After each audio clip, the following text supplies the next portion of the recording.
Ladies and gentlemen, we are live. We are live on a Friday night. I hope everyone out there is doing well and having a safe and happy week. But we put it in the books. We got Friday done. We're going to cap it off with a little bit of Smackdown, a little bit of Rampage.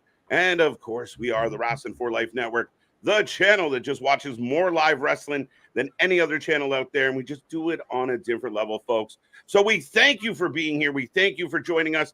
Make sure you hit like. Make sure you hit subscribe. Also, grab your snacks, grab your feel good, put a smile on your face. It's going to be a fun one, folks. Let's go.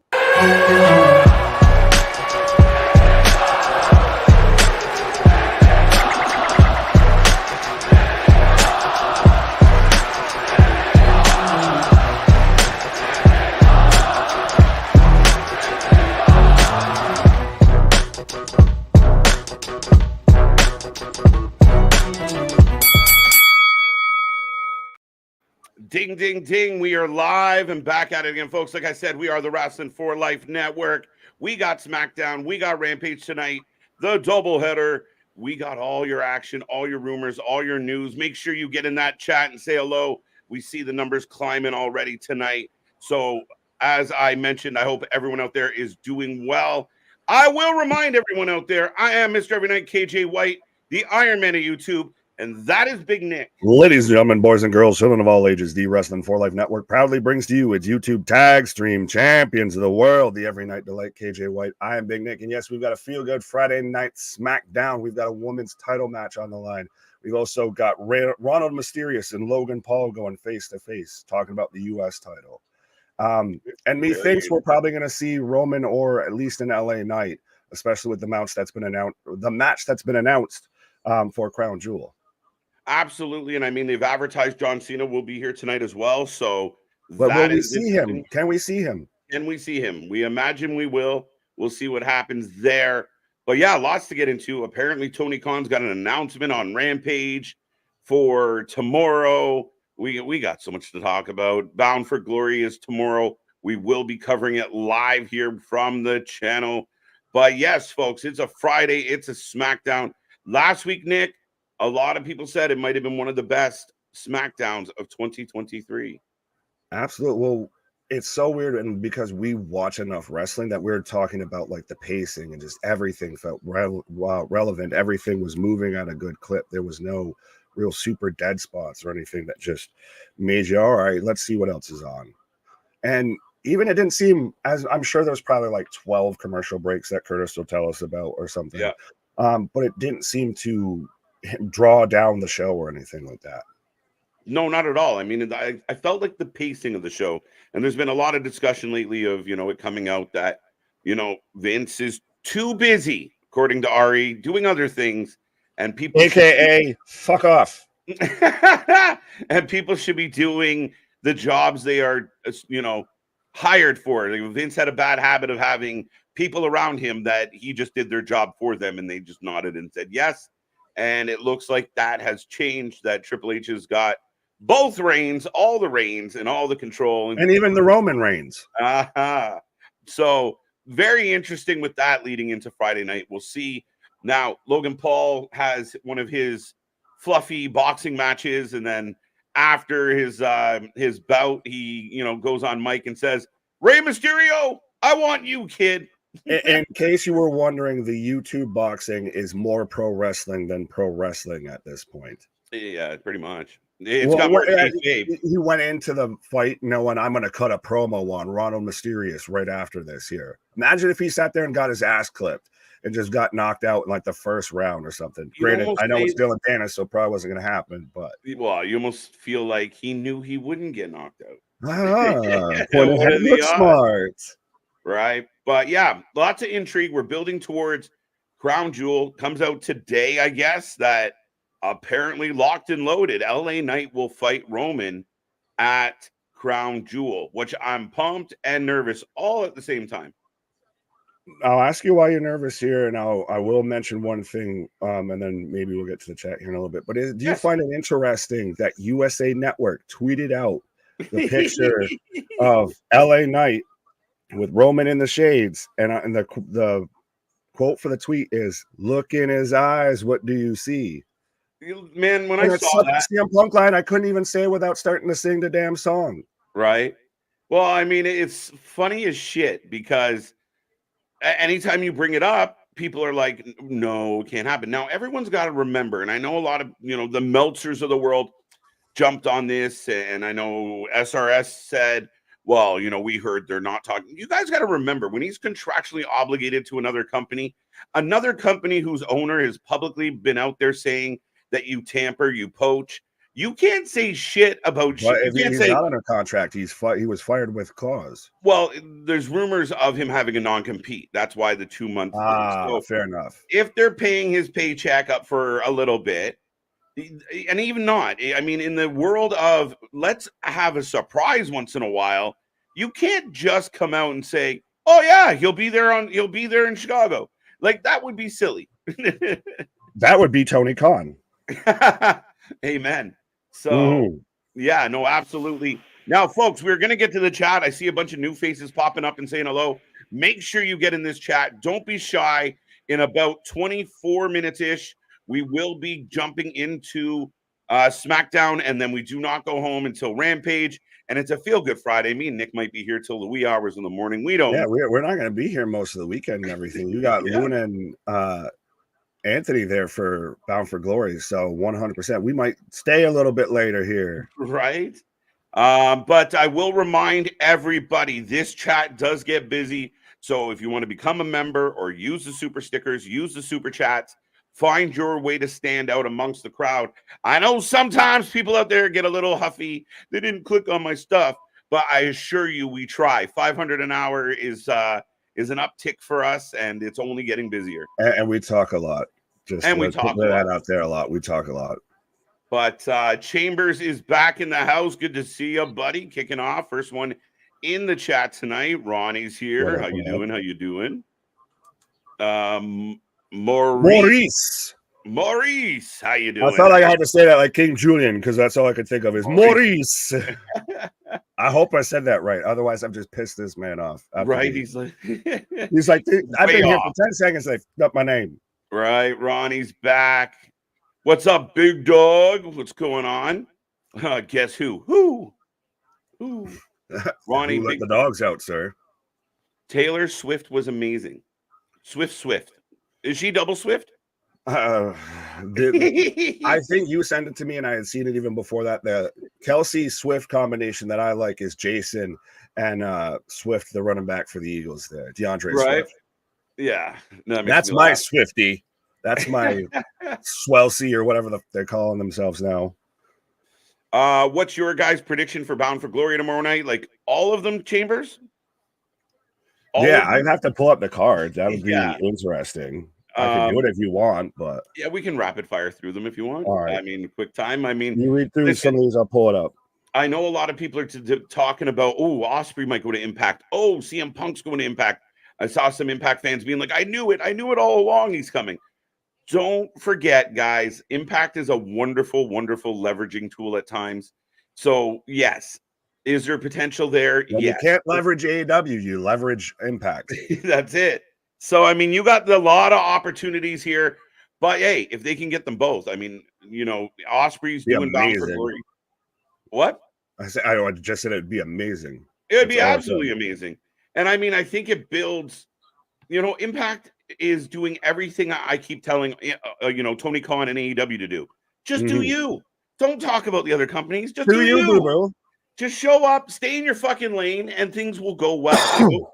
They go through their ebbs and flows, Nick, but they are solid. And I'm telling you, do not miss Bound for Glory tomorrow, guys. Tune into the channel. Anthony and Luna will be here. But Bound for Glory is stacked if you like solid wrestling. Oh, absolutely. If you like all the wrestling that we get on AEW without all the bullshit nonsense, watch Impact. They sprinkle in a little. They're the P. Diddy of pro wrestling, or the Suge Knight. If you want to watch some wrestling without the owner, making announcements, giving gifts out, doing Nana dances, come to Impact. Right. I think more and more Tony's kind of getting out there. Like it starts slowly, right? Like, oh, I won't be on at all. Oh, wait, every week I have announcements. Getting Wait, a you like little that? bit of that bug here because, like, Yeah. now I said it on a group chat of almost everything that we see announced, even for Rampage tonight. We've got it announced. Tony Khan will make a dream match announcement for Collision this Saturday, and then on Wednesday he's going to be there to give Sting a gift just because. Couldn't do that backstage. Nothing. Right? He's gonna get Sting a black and white Corvette. But yeah, I don't know what the gift would be. I joke that maybe Sting will be the first ever Hall of Famer, AEW Hall of Famer. That will be the gift. You know, you probably nailed that on the head with that. I feel The only reason I hesitate with that, Nick, would that not bunch up the panties of one said Jericho? I think Chris could put his ego aside and let Sting have that. I know. Yeah. He might have first Hall of Famer. I was first world champion. You can have that. Not even what I'm mad at. He retired first. He can have it. Exactly. Right? I'm still going. I'm still at the top of my game. I'd take Sting in a match over you, Chris. 100%, 150%. So yeah, I mean, and then again, if you're going to announce this major dream match, I think the word in the sentence that bothered me about the post that I read was the word tomorrow. What? Yeah.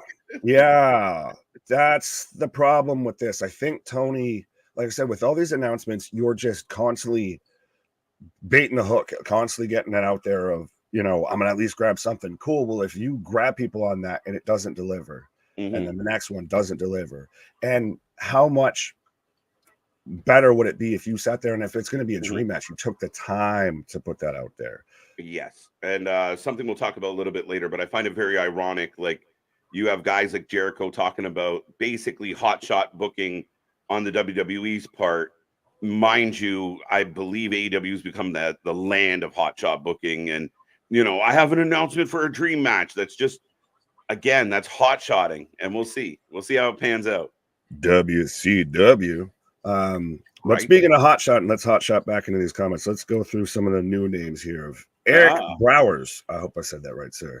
Good luck. He was saying good luck to all the WWE wrestlers. Well, I think Damien's got a challenger for the leader of the Hopium tribe here. There you go. Good luck to them all of them. Right. Simone, Rocco, what up? Samson, what up? We got AB. Hello, my friends. It's so funny because Creed will come on now every now and then at like work and shit, and I'll have to feel like compelled to just like bust it out. Pause. Any predictions on who's going to derail Gunther picking Sami Zayn? I still think it's going to be Ready, Willing, and Gable. I think Sami Zayn's a really nice shout. I'm curious. I feel like Gable's time has passed. I feel like he lost 3 times. Circling back, I feel like now it's taken so long to get back there. Yeah. I'm worried about that. I don't know. I thought they had something very surefire there with, all right, Gable's hot as shit. If he just begs, pleads, puts his career on the line for one more shot at Gunther and then pulls it off, it would work. But I don't know. They seem to taper off of that. Yeah, fair enough. Paul, I like this, even though I kind of don't get it. But, oh my God, I cannot wait for the first match of Rampage at 9:57 p.m. Like, it's just like the little fucking, why? Right. Why would you do that?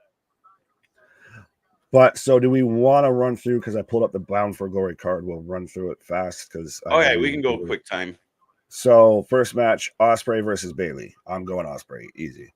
Ospreay, yeah. Sabin versus Kenta for the X Division Championship. Sabin. God damn it, we're gonna be agreeable shit. Yeah. I'll take Sabin. MK Ultra versus Perazo and Tasha Steelz for the Knockouts World Tag Team Championships. I don't want MK Ultra to lose those belts unless they're moving on. They are one of the best tag teams in the business. Not at all. I feel very strongly, especially at where Masha Slamovich might have been ranked somewhere. But absolutely, MK Ultra is one of the best things going in Impact. Rascals versus ABC 1, 2, 3 for the World Tag Team Championships. This is Bay's Feast or Fire Tag Team title match, by the way. Rascals retain. For the sake of being difficult, I'll take the ABC. ABC. Easy as 1, 2, 3. Call your shot gauntlet, 20-person intergender call your shot gauntlet. The winner receives a trophy and a contract they can invoke anytime within 1 year for a championship match of their choosing. Yes. I don't know all the names in this one. I am going to try and guess. You can have that. Yeah, we'll go to the next one. No, I'll make a shot in the dark prediction because I feel like she's probably won it before, if I remember correctly. Jordan Grace. Jordan Grace. I'll go with Heath. Bully Ray? Heath. He's going to surprise everyone. Fair enough. Now we've got PCO versus Rhino versus Steve Macklin versus Moose in a Monsters Ball match. You do not want to miss this match. A fatal. Has there ever been a fatal 4-way Monsters Ball? I think so. When it was Abyss was in it, I know that for sure because it was pretty much his match. It might have been like Abyss, Sting, Raven. Pretty much any super character that has been in Impact in that one. Samoa Joe, Spike, Abyss, Raven. I think that might have been a forward. That might be one. I don't know. This is when we need Luna and Anthony, the Monsters Balls experts. Pause. Sorry. No offense, but it's also PCO's last match with Impact, I believe. Yes, that is very true. I love the idea of Macklin winning this one. Oh, okay. I was debating literally up until you finished speaking on who I was going to take with this, and I was thinking Macklin. But so for the sake of being difficult and probably just to stay a heel, Moose pins PCO to win this. Oh, there you go. Moose would be a crazy shout. So, yeah. And then we've got Trinity, formerly known as Naomi, versus Mickie James for the Impact Knockouts World Championship. This one's tough. I'll go Trinity. Do you feel a little bit of whoever loses this match might go to WWE? Whoever loses isn't staying. That's why it's a loser leaves town match too, and you just don't know it. That's why right away I'm like, this one's tough because I didn't think Trinity was going to be an Impact as long as she has been, but she's been doing well. Mickie, I love Mickie. Mickey's one of my favorite of all time, and we know where her hubby's hanging out. I will say this respectfully. Naomi, I think, fits way better in Impact than she probably does in WWE. I think if she was in WWE, she's one of those that she could maybe float around the upper mid cards, maybe in a tag team title. Yeah, she'd be back where she was. Here, she's the star. And just to go with my prediction that I made so many moons ago when she was initially going to retire, I'll take Trinity to win this. Okay. And Mickie James ends up going to good old WWE Smackdown with hubby. We've been guessing at that since January. I told you, I have been ride or die, motherfucker. 100%. Eventually, I'm not one of these flip floppers out there that I take one thing and just say what's popular the next week. I've been ride or die with this theory. Yeah, you really have. Now all this is there. All this is on a TV. In a TV role now. So maybe Mickey's not far behind. Maybe. Dun, dun, dun. What else? Main event. Alex Shelley versus Josh Alexander for the Impact World Championship. I can't bet against Josh, my guy. Oh, I feared you might have done that because we know the next week after we're getting Josh Alexander versus Will Ospreay. They've already announced that. Yeah, and we're also getting Eddie Edwards versus Ospreay. But could Josh versus Ospreay be a tease to a potential world title feud? Could it be a world title match? Anything like that? That's where I think they could go. Would it be weird if Sabin wins and Shelley loses? So I'll take Alex Shelley. You're going to take Alex Shelley? Okay. Shelley's done well. I give him credit because I felt like this main event was going to be a squash match. Shelley made me believe. I like the attitude on Shelley right now, and I think he's done well with that belt. It's Impact always still throws you a curveball every now and then of when you think they're going to zig, they zag. No, absolutely, my guy. But yeah, that's the card. There you go, Chambers. So You know what? The channel that's nice enough to stop what they were doing to answer a question fully. There you go. Hey, but it worked out. It killed plenty of time on the pre-show here. That's it. Not like we Logan don't have Paul. plenty to talk about. We might be talking more later this weekend, but yeah. That's true. That's true, folks. Logan Paul tonight, SmackDown. Yes, announced he will arrive. Dylan Dennis tonight, Friday Rampage, or Saturday Collision. That's where he'll probably show up. Are you sure it's not KSI? That's the dream match. It's going to be like Dylan Dennis versus somebody, or it's going to be getting Shaq versus Mike Tyson if you're going to be like Chris Jericho. I told you the dream match is going to be Edge versus Matt Hardy. I really do fear that they're going to do in MJF versus Kenny Omega because of the 13 days, which I'm so glad the scarf wearing, flag bearing MJF, I guess, devil worshiper, I said that on YouTube, out there had to look up that it was going to be 13 days and he was going to pass Kenny's reign, because fuck if they ever told us that or mentioned it ever on TV. Yeah. You can't go a show that Roman's on without mentioning how many days he's been champion. Yeah, on Wednesday night, when he leaned in and said 13 days, I was like, that's got to mean... Hey, well, it's around spooky season. Maybe he's like the ring of 7 days. Like, you have 7 days. But yeah, I mean, listen, I'd be extremely disappointed if they book a Kenny Omega MJF match for tomorrow night and it's basically going to be a meaningless match. Yeah, 100%. It would feel so weird and so awkward for it to be on a show that now does like 500,000 viewers, and that's our feather in the cap.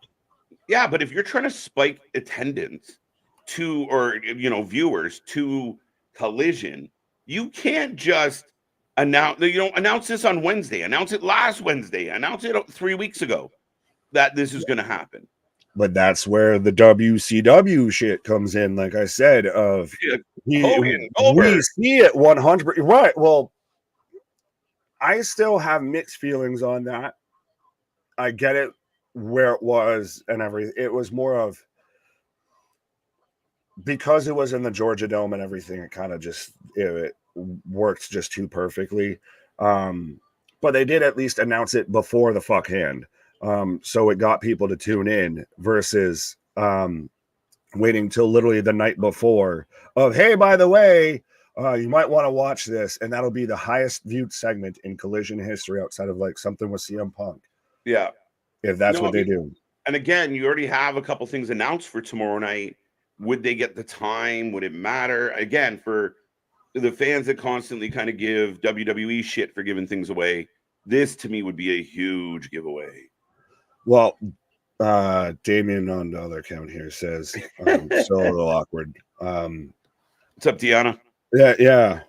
But Eddie Kingston versus Double J is also on Collision, which if you have that and MJF versus Kenny Omega with no build outside of 13 days getting whispered in Kenny Omega's ear on a Collision just randomly, I'm gonna be so somebody's gonna get hurt real bad. Dude, I sent you the post when I saw the announcement of Kenny, and that's why I sent back the gif of Eddie saying bullshit. No, because I saw it and I'm like, listen, to me, the way they're booking Eddie Kingston as Ring of Honor champion sucks. And I'm saying it. Him wrestling fucking guys like Commander or Gravity or whoever the fuck it was. And then what was his last? Suzuki, which great. We've seen that, been there, fine. But now you're getting Jeff Jarrett. Like, there's nobody good. There's nobody decent that's actually a Ring of Honor talent. Use it to build up Ring of Honor. Use it like what they did with Athena, as much as we've said that she's Keyshawn went up, that she's taken liberties visibly at times in the ring and everything. Accusations. Soft, what can you say? Right. But if you had him focus just on Ring of Honor, and that would, I think, get people to 100% want to get Honor Club, want to make sure they watch it, because when the fuck has that ever been mentioned again? No. I'm sure we've got to have Ring of Honor pay-per-views. Why don't we build to Ring of Honor pay-per-views on Ring of Honor instead of on Collision or Rampage? But that's again, that's where they put all the Ring of Honor title defenses MJF's defending the Ring of Honor. Like, so I saw a post go out of like all the picture of like, look how stacked the Ring of Honor champions are, except they don't appear on the show. They defend their belts elsewhere. Joe, MJF, all of them defend them on AEW television. Yeah. It's a little ass backwards. Little bit. Oh, sorry. Was that Larry? What up? Yes. JD, what up? Corey, what up? Sorry, I did. I clicked on Dale said the same thing as our oh last yeah, one, no, you're good. that it was rumored that Belair could be returning. Lots of words, lots of stories about Belair and Randy Orton and Punk, and oh my God, like, dude, this speaks to the star talent and the pool of star talent the WWE either has or could have. Oh, 100% of still even just the speculation. Like, when have you been this excited to see Randy Orton in a match? Honestly, Dude, I can't wait. Like, I'm pumped. I'm such a big Randy Orton fan. The idea that he's healthy enough to return and he might do something of substance, whoo, sign I me think up. Guys of our generation, I don't want to generalize or anything like that, very much grew up with like Randy Orton as he was the big villain to John Cena and everything like that. He's the 1A to the 1B. He's the Stone Cold to the Rock, what have you. He's the Brock Lesnar, Roman Reigns, I guess, maybe, kind of, sort of. Yeah, Or Seth Rollins, Roman Reigns should be the more accurate statement. Yeah, he kind of ironically reminds me of like the Triple H vibe, Nick, of he was, without him being the heel that he was, other baby faces wouldn't have been loved so much. Like, he was so the machine doesn't move the same without that cog in the wheel. He was so good. The Legend Killer was excellent. I mean, my affection for Evolution, the Randy Orton coming back, and again, the good news is the man is healthy, and if he's at a point in his life that he can return, that is outstanding. I will take that any day of the week, even if he's just in the mic a lot. Well, and even then, and that's going from to where he was allegedly almost going to have to hang it up and everything because of the back surgery. It's a true story. But just remind everyone, Nick, I know we're going to get to more of the chat messages. Keep it coming, but we are on the doorstep. I think I'm in the commercial break leading into the show. We got about 2 minutes on this clock. Russell, what up? John, what up? But yeah, still, even tonight's still a huge stacked SmackDown. We've got IYO versus Charlotte, which I think is where we're probably obviously going to see Bianca return if we do see her return. Makes sense. But outside of that, who do you have winning tonight with that match? I want IYO to maintain this title. I don't think giving the belt to Charlotte makes a great deal of sense right now for me. I really like the fact that IYO has this belt.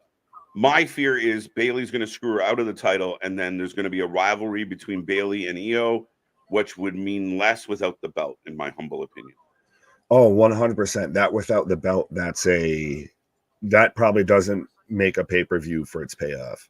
Honestly, that you blow that off, pause, on like a regular SmackDown.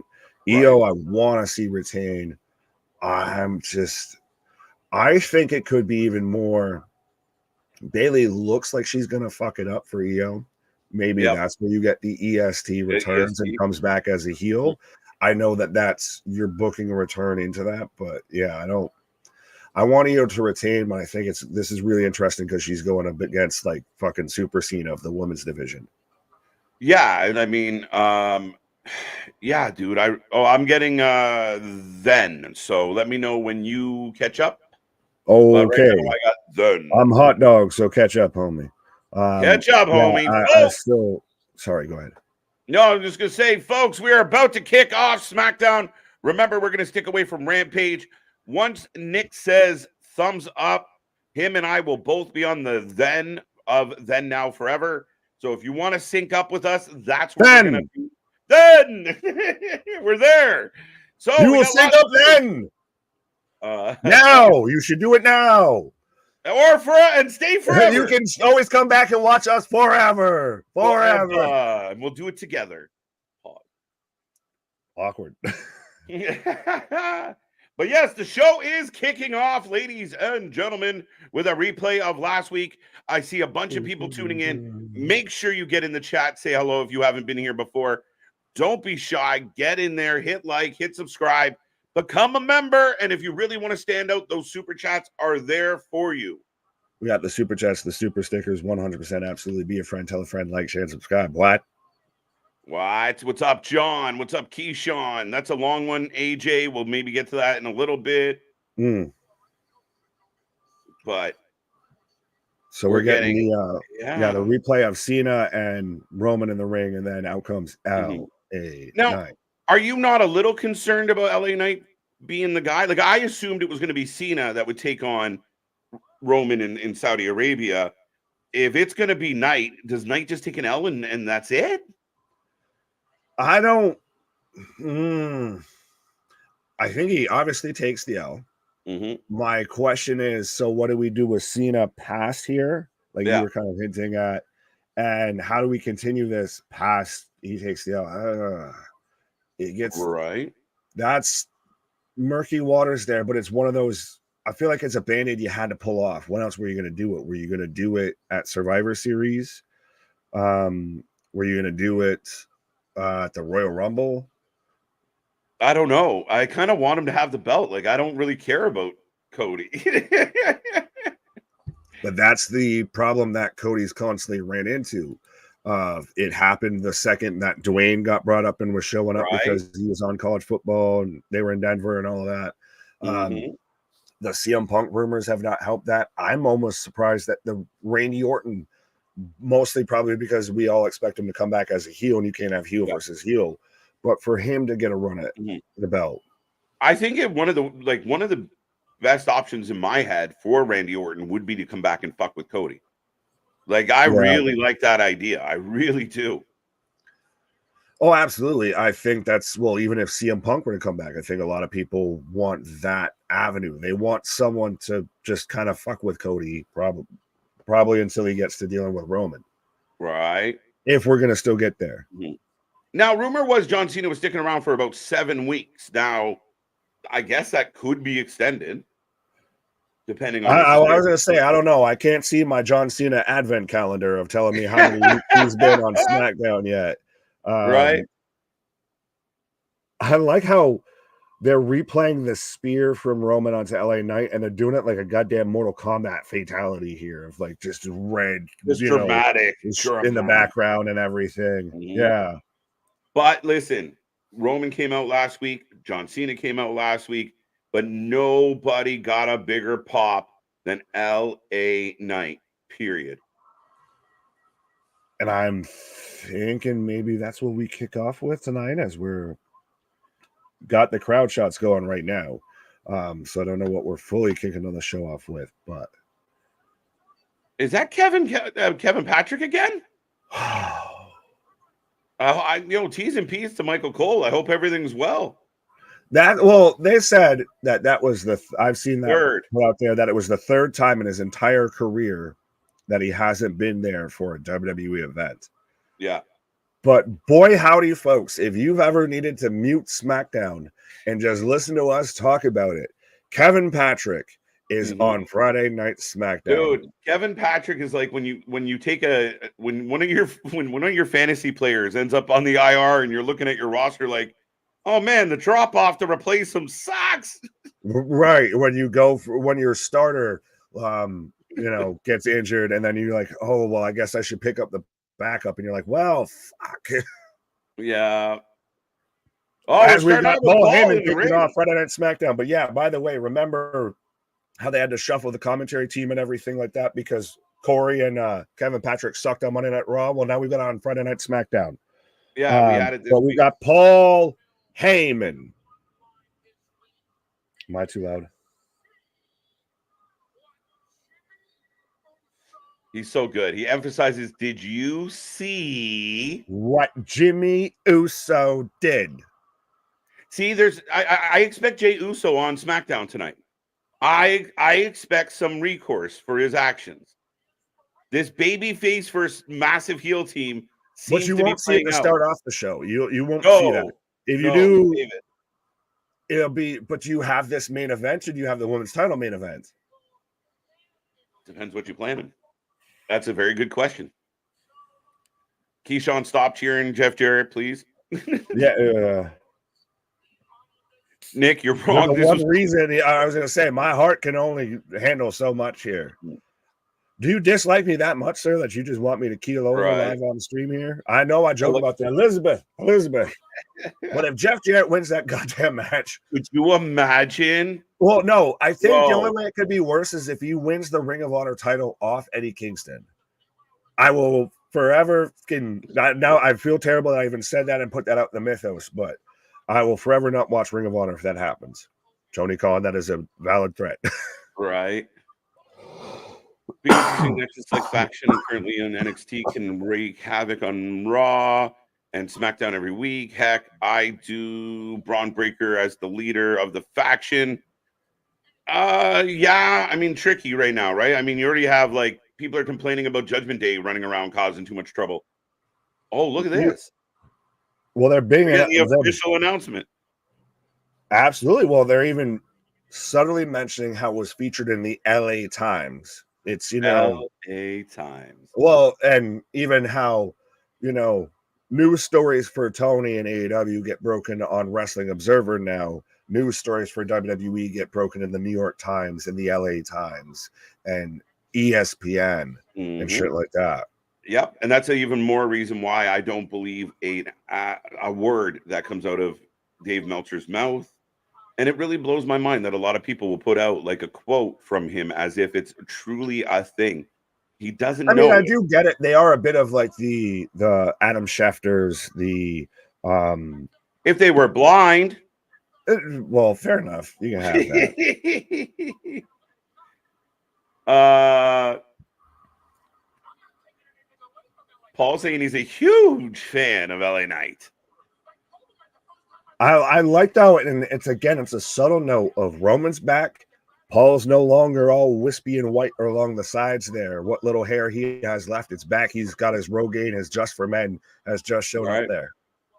Yeah, I find it very funny of like he goes white when Roman's not around. He goes back dark when Roman shows up. He's like a mood ring.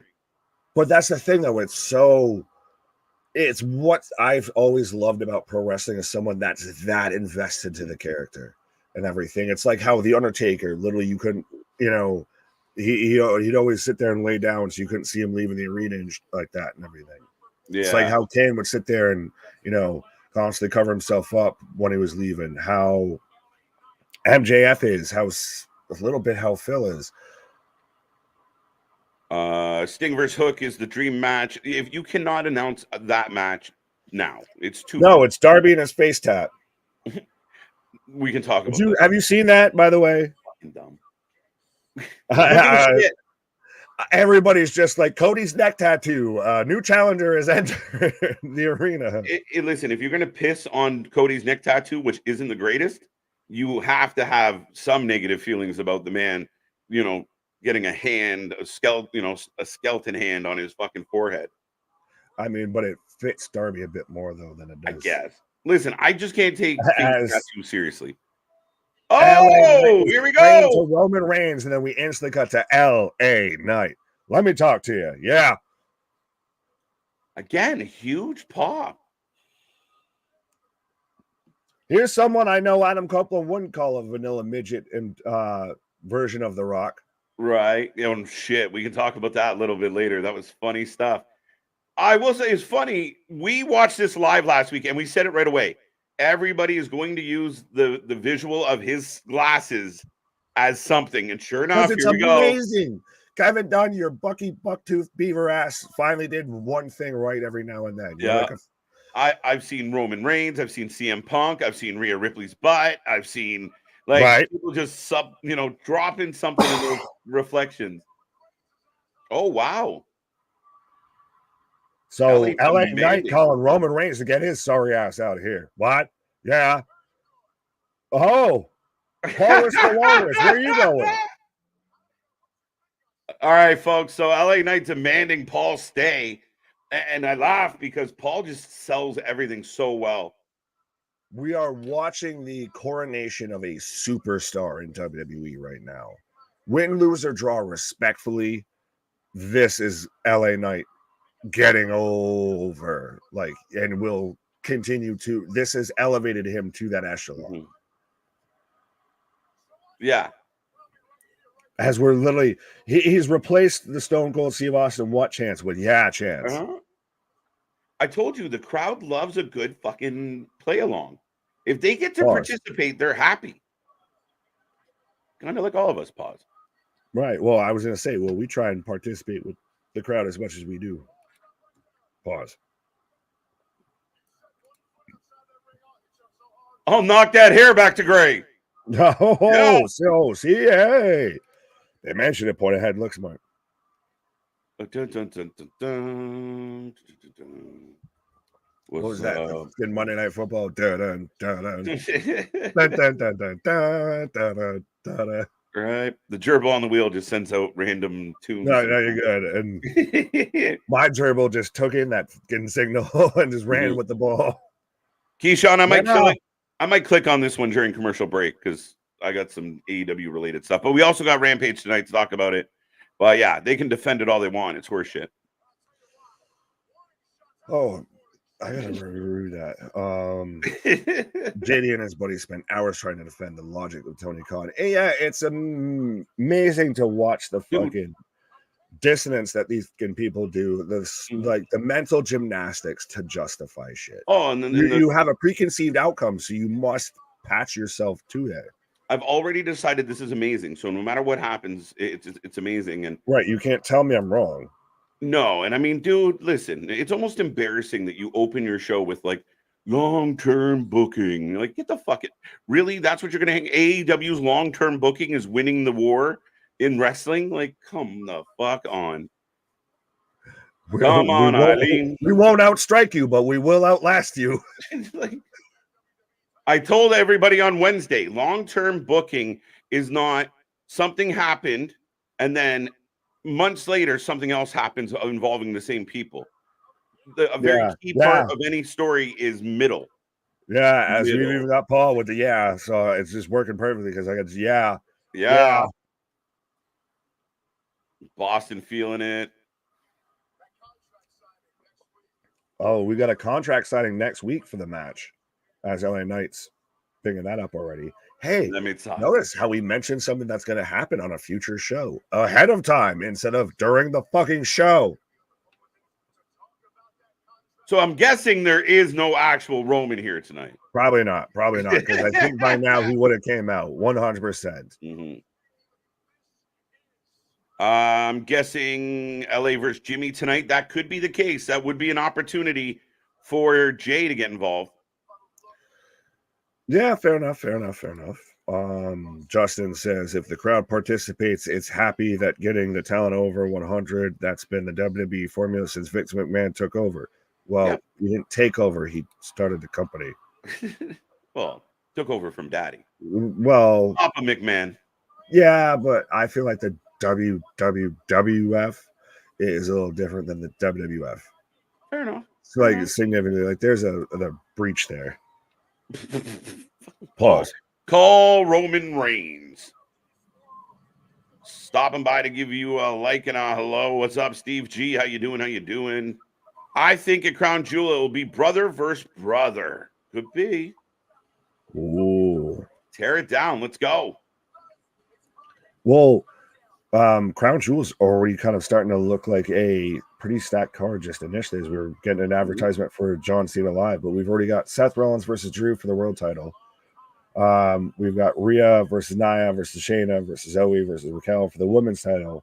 And then we've got obviously Roman Reigns versus LA Knight for the Universal title. Undisputed Universal title, I should say. Right. We got Bobby and the Profits on screen. Montez getting ready for a single action tonight. Yeah, he's taking on Escobar because Santos.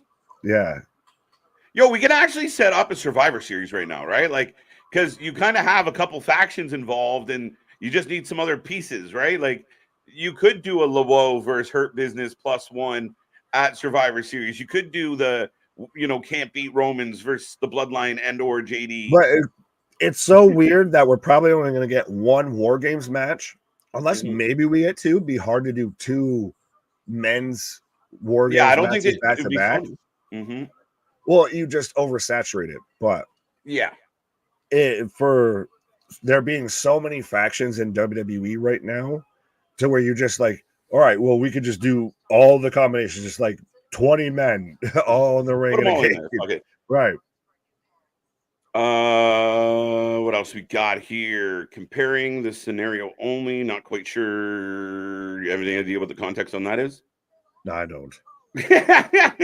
Cena is here tonight. Yes, he is. Yes, John Cena. John Cena. A heartfelt sigh behind that. Jan Cena. Sami Callihan and Cross make a faction in WWE. Did you see Cross tweeted out at Sammy and was I kind of did trying to not see that. extend the olive branch, because I guess like it was like Cross's like first championship he won or something like that. Like he was doing very much a heartfelt thing of like how Sammy helped him out early on in his career. So I think it a lot of people looked at it, and I even cut it in of he's halfway extending the olive branch of like, come to me, brother. Well, it could work. I mean, if you had Cross, a Callahan, maybe a Gacy, who else is semi-spooky? And All kind the of spooky people. right, but maybe if you We'll get Isladon and Alba Fire, there or you go, fuck it. Isladon and Alba Fire there, and just do Judgment Day 2.0. Mhm.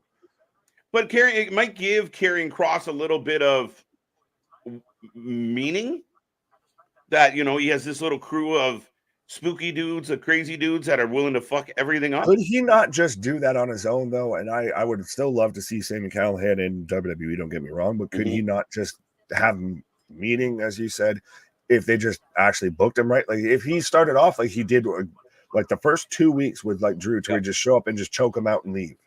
Like that Samoa Joe style, just choke him out and leave. Taz, just choke him out and leave. If he did something like that, I think that would help get him over. Maybe you could forgive the sins of the past. Yeah, I wonder. That's my thing. That's why I thought maybe if he was the leader of a group, it might give a different vibe to it. But yeah, I think it gives extra padding. I'll leave it out. Maybe I think Karrion Cross is a talented guy. It kind of blows my mind that they've fucked it up twice. UFC, and like so much. That's the thing.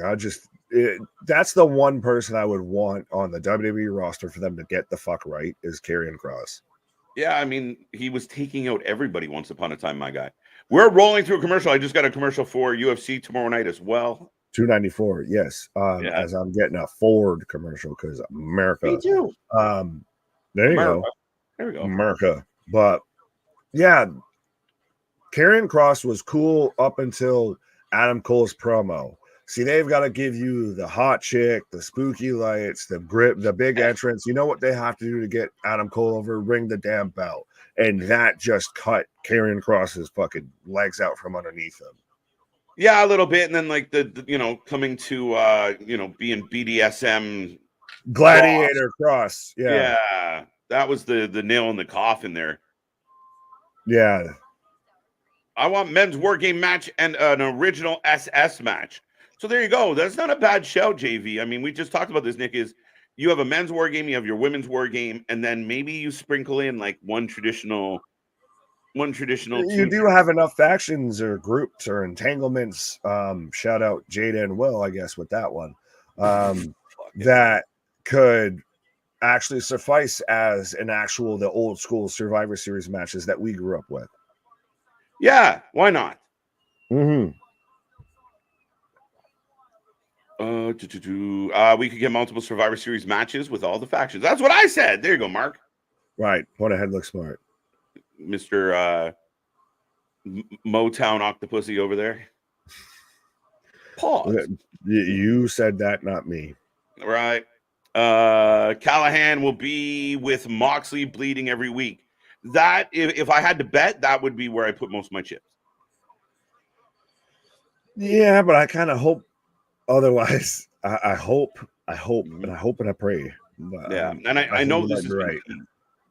Yeah, I mean, and it has been teased a little bit, right? Like, both guys have kind of put posts out there about it, and that we used to be friends. So maybe. Yeah, but if he does the spooky gimmick, does he not then just end up a bit like Malachi Black there now? When's the last time we saw Malachi Black on TV? Yeah. Respectfully. Yeah, You see a lot of Julia Hart and some Brody King as a bodyguard. Yeah, apparently he's injured, but I don't buy it. I think they just don't use him. Yeah, he's injured with that same thing Keith Lee caught. It's called not in WWE-itis. Not booking you-itis. Yeah. Not booked-itis. It's called catering-itis. Corbin helping out. That's not bad. Cross, Corbin. Not bad. All the names, all the C's. Cross, Corbin, Callahan. Right. We're gonna switch Gacy to Casey, and we're good to go. No. So we've got Montez Ford versus Santos Escobar. So let us know, folks, in the chat, who you taking. I'm taking Ford. Who are you taking? Ford. I'm gonna agree with not you. Not a Ford F-150. I am taking Montez Ford. Hashtag Santos, not sponsored. Santos will be found on road dead. Fix or repair daily. I like it. Get an old rebuilt Dodge. I like that one too. Listen, this is America. We got all sorts of sayings like that. Montez Ford. Who you taking? Who you taking? Dale took Montez as well. I think he's a heavy favorite here, though. I do think Carlito's going to get involved in this situation. He's going to spit in the face of people who don't want to be cool. Yeah. Sean's cousin Justin says LWO is trash. Ooh. Why, sir? Why, sir? I think they're good. I'm all right with them. Out of the two major companies, they're the best booked Hispanic faction. I'll give you that one. Ford is a star, though, guys. Like, Montez Ford is going to be the guy that outgrows the faction. He's going to be doing I thought he was going to be that guy that outgrew the tag team. Oh, and he still is. But, like, I mean, even seeing him tonight, he's just the look, the attitude. He sells everything. Every bit of him gets it. And to me, he's a next level guy. And I like Santos. Don't get me wrong. Is Ford the evolved form of Carmelo Hayes? If like further along the line, yeah, that's not a bad. I think that's to me that's the comparable here. Yeah. Remember when Ford challenged Roman for the title, there was still that little bit of your reptile brain that still thought maybe he could win it, maybe he could do it, maybe. No, I think this. This should be a good match either way. Montez is going to end up leaving Adrian Dawkins. Why does it still? It's so weird when Adrian Dawkins. Is that accurate? No, I didn't think so. Andre. That's just Rocky Balboa there. Adrian. Sorry, I got distracted. Is that Pete Davidson doing Taco Bell commercials? Yes. So I'm going to just say this fun fact: if you watch the recent episode of SNL with Pete Davidson on it, there's a skit to where he actually uses my last name. Oh, and everything in a skit, and I'm like, that's really weird because I don't have a super common last name. So what the fuck? There you go. Tua versus Jalen. Who you got? Oh. So we're talking football, so switch gears. So question, are we talking matchup for the game, or are we talking if I'm going to start a franchise today? Yeah, that's a very Ezekiel, help us out here. Well, Ezekiel Elias Elvis. This man's confused as to who he is. Right. Factions don't work too well as a face. Yeah, no. I mean, again, the heel factions, as long as they have the numbers, tend to work really well, but there's been really good babyface factions in the past that we all love, like Wolfpack, like DX, like. But those I was about to say, babyface factions don't work unless they have a heel faction to go against. That's the purest form of which came first, the chicken or the egg, the chicken or the egg. Yeah, you need the heel faction, and generally it's the baby face is tired of getting the shit kicked out of him, so he gets some friends. The heel precipitates the babyface faction because you have to have that to respond to it. You don't see a babyface faction spring up and well, fuck them. Like if they're going to team together, right? Yeah, generally not. So yeah, I mean, again, to carry your storyline, it works, but I mean, they do what they do. Like they come out, they have their LWO. People like it. The merch was moving. Maybe not as much as it is now, but we'll figure it out. Is it a nice little subtle nostalgia tribute there, though? Too a bit. Definitely. What's up, KJ and Big Nick? I am going to be watching college football tomorrow. MLB playoffs are on right now. And what goes Vols to win tomorrow? Vols. What go Phillies? What? Oh, so this man, I'll be his, I guess, what translator here, because Clay just comes up and tells us what he's not watching or what he's watching besides, I guess, wrestling. Right. Oh, I was going to translate it, and you clicked past it. So he's saying he's going to be watching college football and the MLB playoffs, and then he's talking about the Tennessee Volunteers, and apparently he's pulling for the Phillies right now. My bad. I was like, Volkanovski? Could be. We don't know. Clay, question. Do you watch wrestling? And how many TVs? At least you watch us, though. Yeah. Happy Friday. God bless. Jordan, welcome back. Mike Clayton for Twins. Bless you. Never capitalize on the symphony he was getting from the fans. He stayed depressed. Page was the key part of that. I was going to say, which Page? Soraya Page or Hangman Page? And I said symphony. That clearly says sympathy. Wow. Yeah, well, you were thinking about the Symphony of Power Bombs there from Wardlow, a man who also has gotten the carrying cross treatment, I feel, with AEW. Yep. To bring everything full circle. Well, and I mean, that's funny, right? Because you get a guy like Cross or Wardlow, they come in and they have to kind of be dominant when they do. So when they come in and they're dominant and it doesn't lead to anything, it's tough. Absolutely. Oh, super kick from Escobar. Oh, Ford and Blanca. Are we playing Street Fighter now? Ford and Blanca will replace Becky and Seth as the It couple. I think they've been trying to do that. Last I knew, they were allegedly going to have a Hulu series as well, but then again, I think that's when they were still trying to. I believe they are right, but the contract's up between WWE and Hulu at this point. Apparently not. Apparently it was extended. Oh, I don't know for sure, but rumor was that they were going to do body for a 2 count. They were really going to do another reality TV show for the 2. Fair enough. And so Ezekiel was asking about the game. I'll take Eagles. I know the Dolphins will fucking put up 70 points on a blink of an eye, but I'll take the Eagles. Oh, running Ian in the corner. The people just, it's Angelo. I'm like, yeah, okay.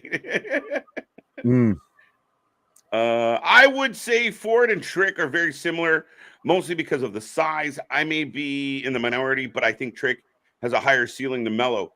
You're not that far off for me. I'm willing to debate that.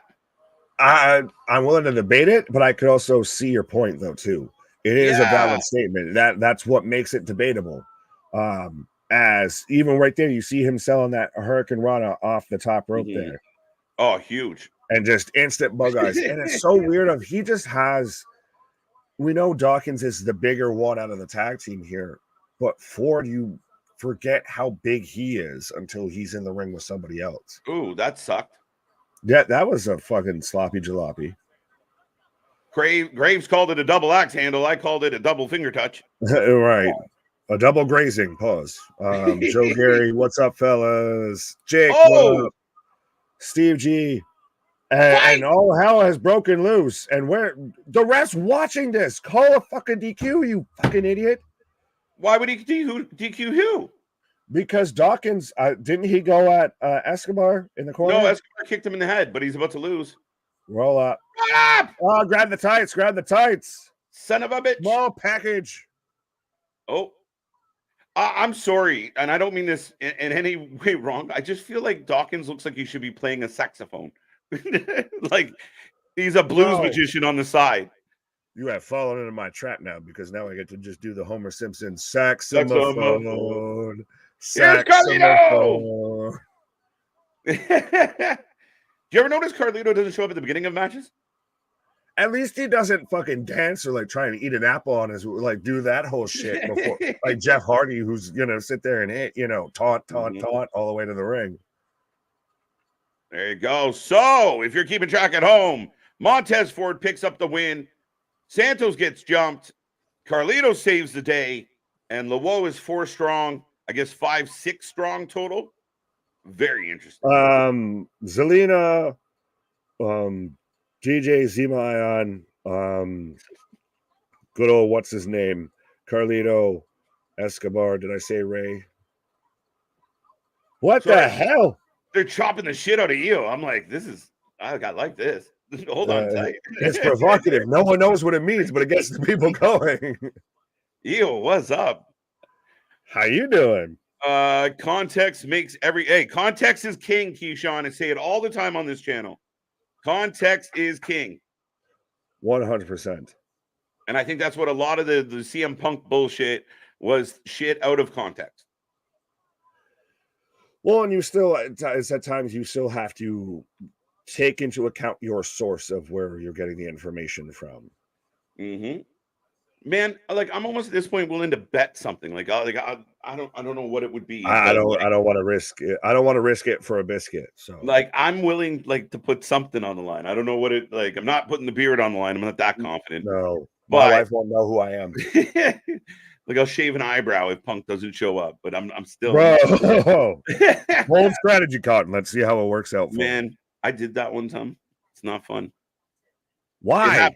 You ever explain yourself as we are in a commercial right now? Explain yourself. Do you ever you started this? You open Pandora's box. And the clipper, the guard moves on you. You fuck. Man, why the fuck are you? I mean. No, I've only done it with like the beard of like you're trying to trim it and get a little too close, and you're like, yo. Well, I can't have a patch in the lawn here, so I guess it all has to get cut now. Yeah, no, my brother Chris, who used to be on this channel once in a while, I was responsible for doing a lot of the brothers' haircuts, and one time I put a big fucking strip right down the middle of his head. He was so pissed.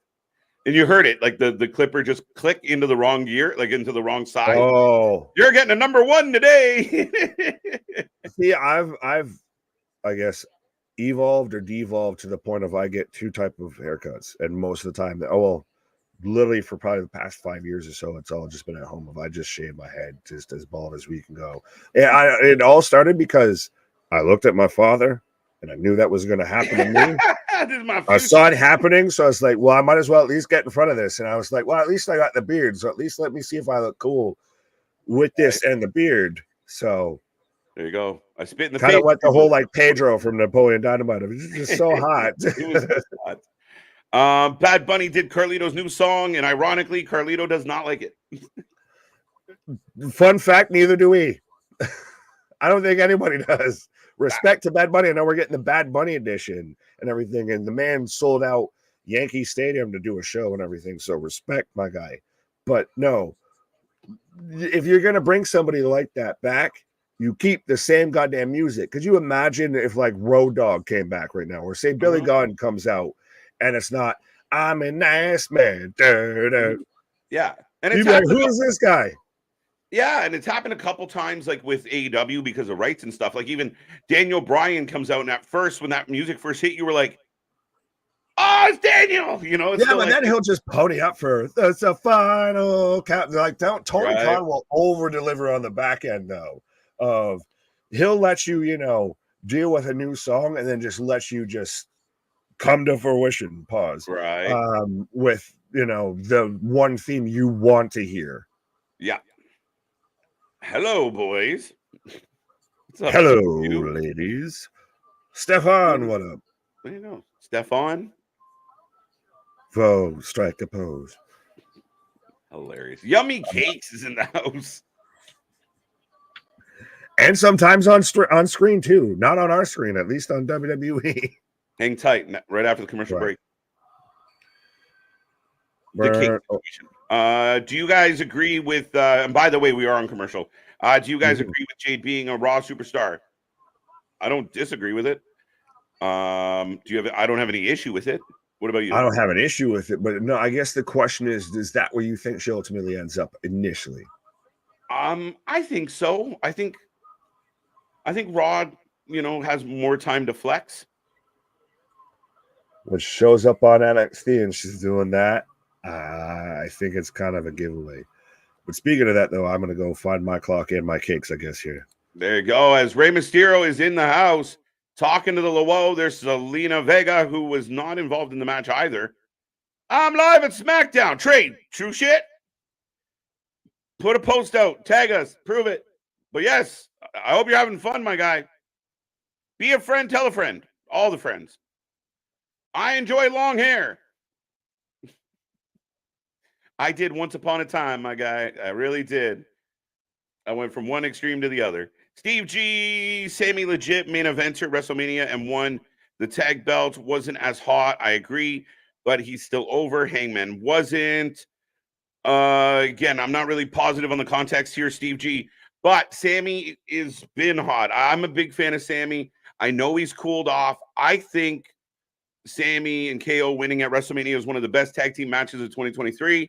But at the end of the day, I'm very curious what a solo run by Sammy means now. Does he go after Gunther? Does he go after Seth? I'm very curious. I'm excited, though. I mean, it's new. It's different. I'm surprised that they broke up KO and Sammy the way they did. So we will find out. I'm optimistic we're going to get something here. We could get something here. Big dog. That's what I do. I shave my head because I am so not looking like one of those signers of the Declaration of Independence. Yeah, I mean, I didn't want the George Costanza. Let's be real. But right now we are getting a vignette of Pretty Deadly. Some would argue pretty awful. Elite Beard.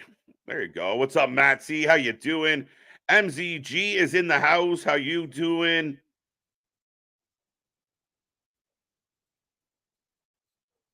No, seriously, Trey, are you at SmackDown and still tuning in? I like it. I like it. I like it. Dun, dun, dun. Yeah, my hairdresser is Bick. Bick is my hairdresser. So they thought that Shad Gasper, Mabel, and Big Cass were the breakout stars for their respective teams and split them up. And we know how that worked out. Leave the profits alone. Corey, I don't necessarily... Whoa, wait a minute. Oh, the Brutes. The Brutes are ruining a pedicure. Into the footy water. Okay, okay, okay. So the Brawling Brutes have shown up. Let's go for a pint.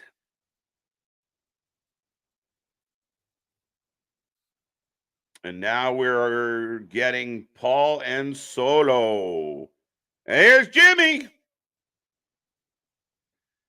Yeah, and you're not wrong. I sometimes worry, like in the case of the Prophets, have they accomplished enough to separate them? I don't think they're going to separate them anytime soon, especially being within this. I could just picture Montez being, Farouk is trying to talk, cut a promo, and Montez is the guy that's rolling his eyes, if you catch my drift. I think he eventually will outshine the group. But I'm in no rush for it to happen. But Jimmy acting a fool as John Cena is here. The champ is here.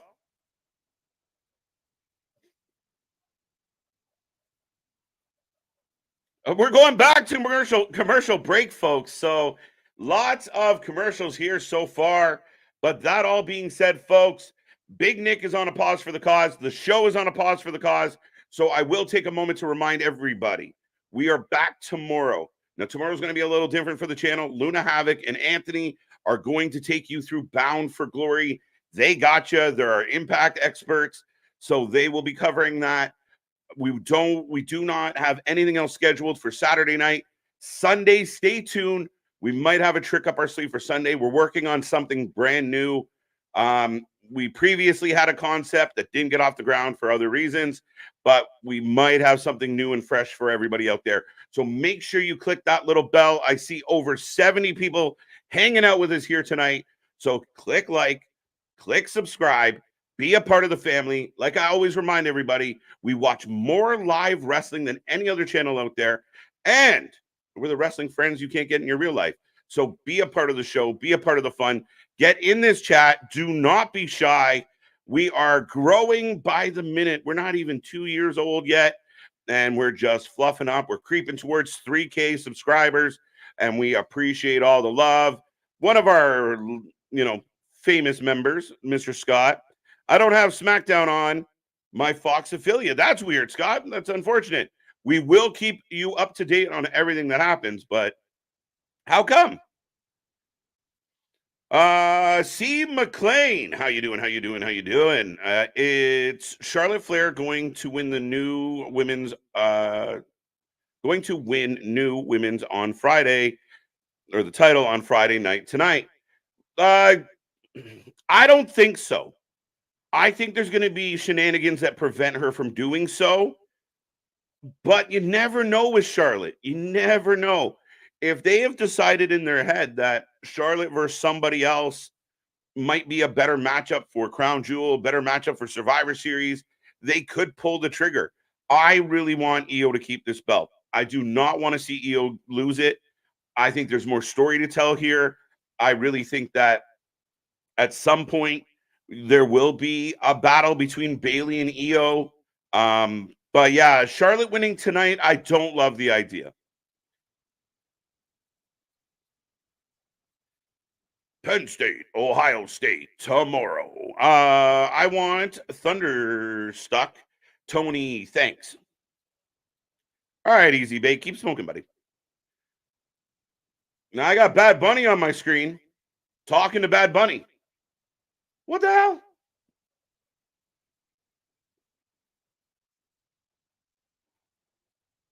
Bad Bunny hosts SNL tomorrow night. And this is partly what the WWE is doing. I mean, they have an affiliation with Bad Bunny. So here they are advertising Saturday Night Live on Saturday, obviously. So, I mean, crazy.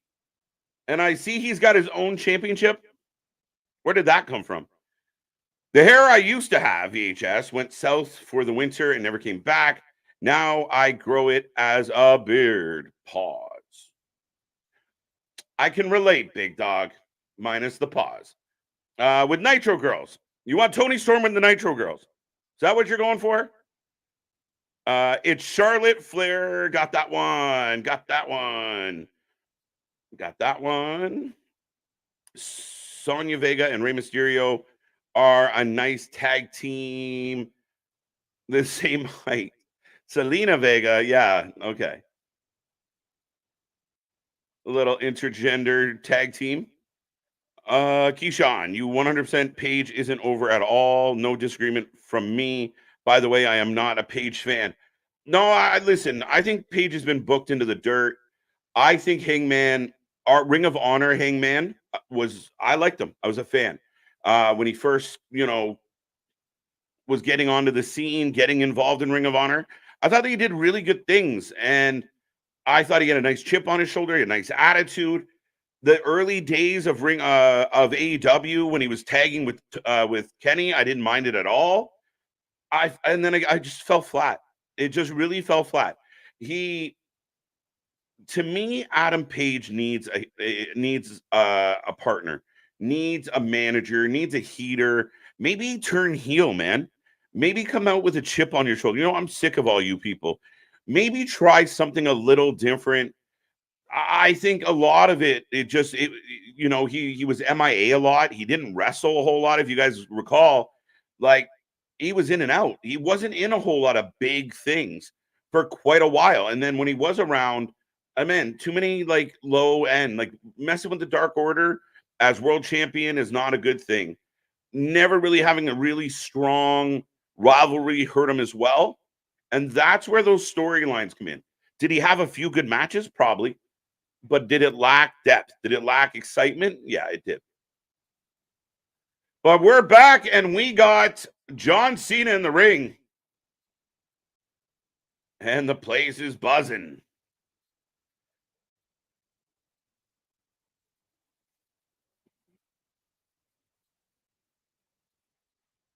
We're getting thank you, Cena chants. I think. Is he saying goodbye? I'm at Raw. Should we pause on that? Who shows up tonight? Oh, wait, it's been a rough day.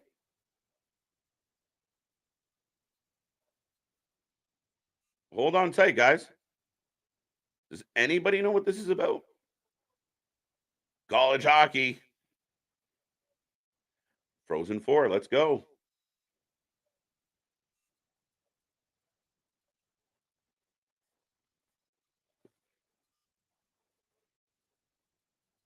This is interesting, guys.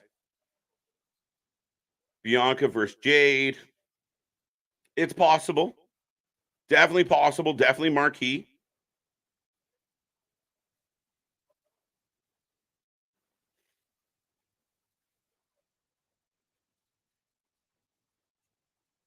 Okay.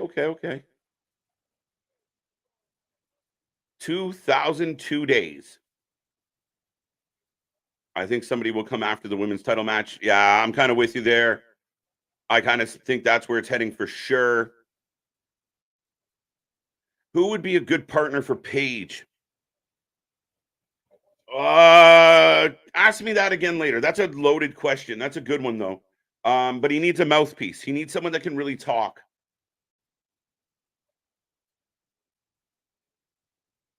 John, his last win was in 2018. Speaking of last win, I was going to say with the whole, someone who speaking can of talk. mouthpiece, Is that my fucking cue there? He needs a mouthpiece. Well, I guess. But yeah, can't believe I almost missed that. Initially, I almost for halfway thought, is he going to address the Tony Khan tweet of like, that's been how long I've gone being on a show with 1 million viewers. A very important streak came to an end recently. Right.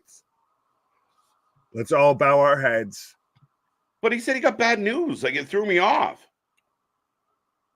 Yeah, but like, did you just learn about this? 2,000 some odd days later, you just learned about this? What? It's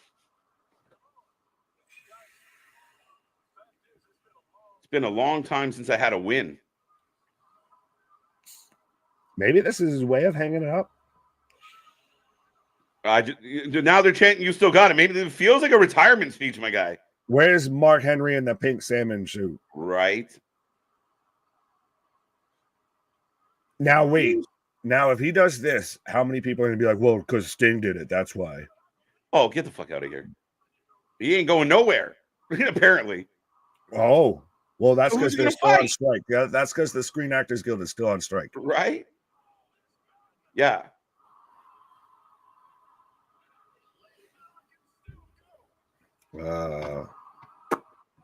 Yo, what's up, Resident Evil? What up? Paige and Swerve as a team? No. Apparently, we've just got. No, don't click on. Okay. I gotta pop that. Brian Pillman Jr. and Brock Anderson for a new four horsemen. Yeah, what is good old Brocky there doing? Not much. He occasionally takes an L in Ring of Honor. Fair enough. Terrence, what up? So John Cena's challenging somebody to a singles match tonight. Whoever wants to get smoked. What? Solo! I like this. Crown Jewel, Solo versus Johnny. But if are we gonna get this tonight? He's already done the twist. He'd throw off the shirt, so we might be getting this tonight here. If we get this right now, it's only going to be a leader. It's got to be a leader. The bait, a little bit of tug and bait. Pause. I wanted it to be Cross. Keyshawn.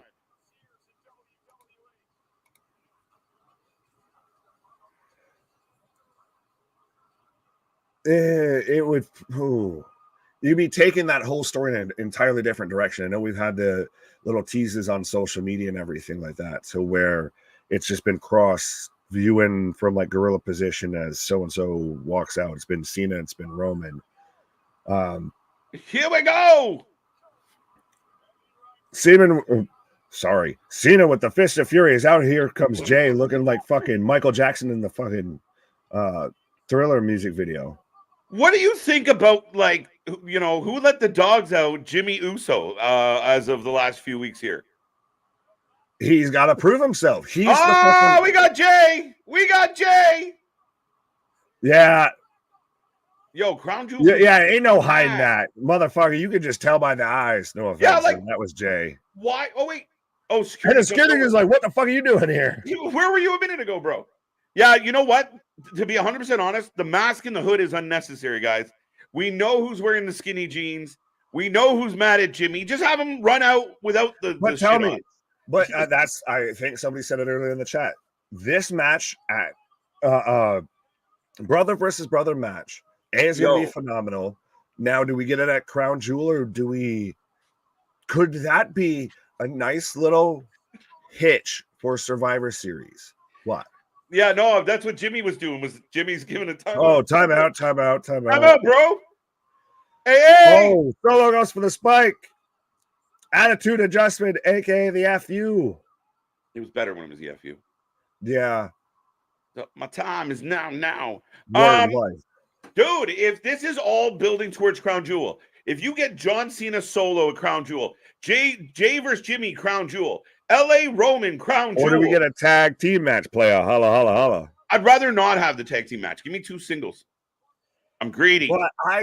But still, do you save the brother versus brother for like a Survivor Series? For a Survivor Series of fucking Civil War at its finest, right there, of literally brother versus brother. Sibling. 2 brothers torn asunder, literally have been the best of friends and have been the bitterest of enemies.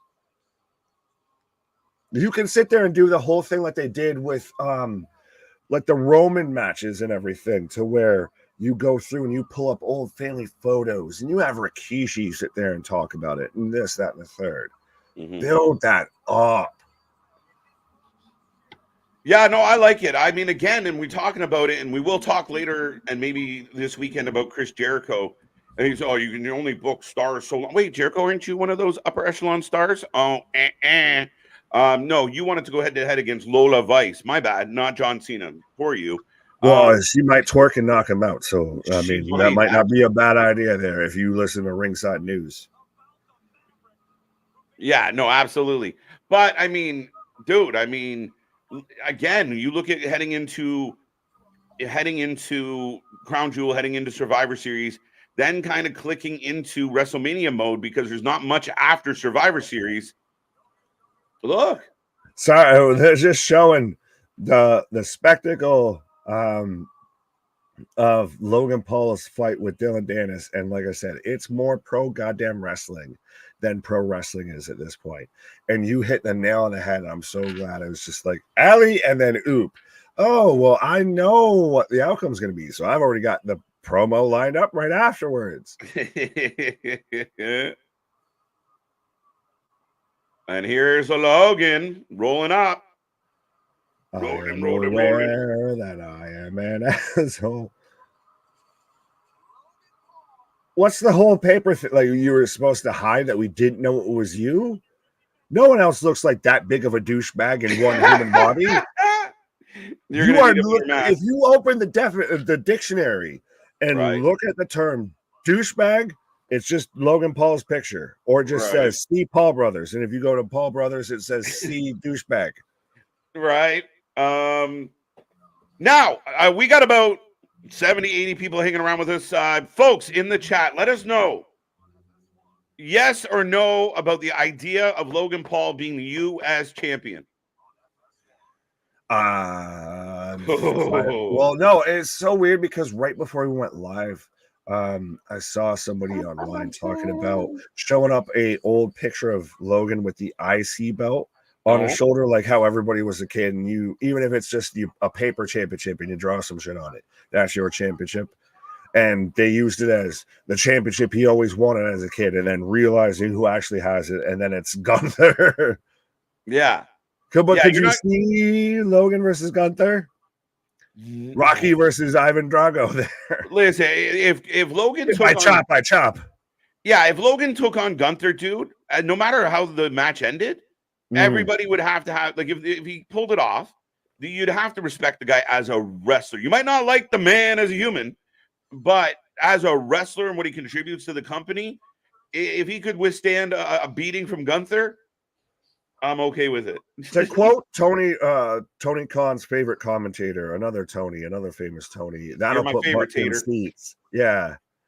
100%. And I think even the whole, as we've got a lot of people, yes, for Logan with the US title, him with a WWE championship. I mean, think about how many people who are non-wrestling fans were watching whatever that testicle was. And now, oh, well, he's talking about this guy and hands, Rey Mysterio. I know him from when I used to watch wrestling. So let me click over here and see what's going on here. Right. He's an insufferable human being. Well, but he works for pro wrestling, as many does. insufferable human beings do. Right. He's not the first one. And I mean, again, you might not like his personality. You might not like what he does. But the minute he turned into that heel, that, self-righteous, indignant asshole, it works so well in the wrestling world. He is a wicked heel. And again, even where I said he could challenge Seth once upon a time, because he can go with Seth. Like, he's shown that he's willing to go in the ring. So if you didn't know Logan Paul's life at all and just saw this tall, lanky, somewhat athletic guy doing what he does, people would probably be all right. Well, as Joe Black even says, of saying he's earned it and everything like that. His athleticism has preceded him throughout all of this. You look at every match that he's had, you have the memorable moment to where he's sitting there taking a selfie as he goes and elbow drops Roman on the table in Saudi. You got the crossbody spot between him and Ricochet. You had the arguable, and honestly, I think pretty much clearly goes to Logan of who hits the better buckshot lariat argument. So he's built for pro wrestling. Yes. Speaking of people who are also built for pro wrestling, we've got Alba Fire and Isla Dawn. My favorite tag team. Hocus Pocus 4, I guess. Oh, they're putting the curse back on the belt, Nick. They're putting the curse back on. Shimana Honda. Let's go. Listen, these ladies deserve to get those belts back, man. And I know you like Chelsea, but come on. Don't even start. I was on this bandwagon for the longest time. These were the ones who should have been the tag team champions. Yeah. They've been far too gone from our television screen, much like one Fakita Lyons. Give me some Isla and Alba. Let's go. I miss Isla Dawn on my TV. If you know, you know. If you not, move along. You'll get it eventually. Right. Hell no to Logan Paul. No? Okay. Hell no, we won't go. Hell no, we won't go. Santos can win it off of Paul if Paul beats Mysterio. But so then where's the Santos heel turn come? Like, does he just get mad at Ray because you lost it? Well, maybe that goes back to what you said about not turning them. Fair enough. That might be the where your opinion was like, you've teased it. You even had a little bit now. Yeah. Who turns first? Carmelo on Trick, because we had a little bit of that tease on NXT, or Santos on Ray, because we've been building that for a minute. Mm-hmm. I'm a little surprised we haven't got more of that, especially like I thought maybe Carlito coming in, everybody got his babyface pop, and then he'd start meddling a little. Why do we listen to Ray? I'm better than Ray. Like, that kind of, he's not cool. He's not cool. See, Ray doesn't eat any apples. I eat all the apples. He just shows up next to Carlito with a bushel of apples. This guy's the size of an apple. I eat apples. Right. But we're getting a replay of JD taking out Cody and Jay and Jimmy. I was not here for this, but yes. How did you feel of the very clearly hot shot booking? What was hot shot? You don't think this was hot shot of literally they've lost it and they turn around to get it back? No, I think this is just right in the vein of everything they've been building. This has been ongoing. This is the furthest. So this was intentional to you. This was 100%. 100%, because, like I said, Okay. because we got Jimmy tonight. To me, it speaks to what they've been trying to do. So yeah, we're playing a little hot potato, but I don't mind. You know, it's like a 7-game series. The teams will exchange. Hey. As we've got Jey Uso in Nick Aldis's office, as Adam Pearce is there as well. Well, ooh, this was supposed to be the first show strictly under Nick Aldis. It's my responsibility for what happens on Friday Night SmackDown. I like that he does the British $10,000 fine. The thumb thing. That being said, right. Wait, what is Pierce doing there anyway? Like, does right? Like I said, he's trying to act like, oh, this was my job before, so I'll show you the ropes, kid. I guess I don't know. Oh, dude, this is the match I want. This is the match I want. Scrap Daddy. Scrap Daddy and all this. Let's go, Magnus and all this. Sign it up. Let's go. Get these two fuckers in the ring. Someday they'll be like, my guy. If that happens, I will 100%.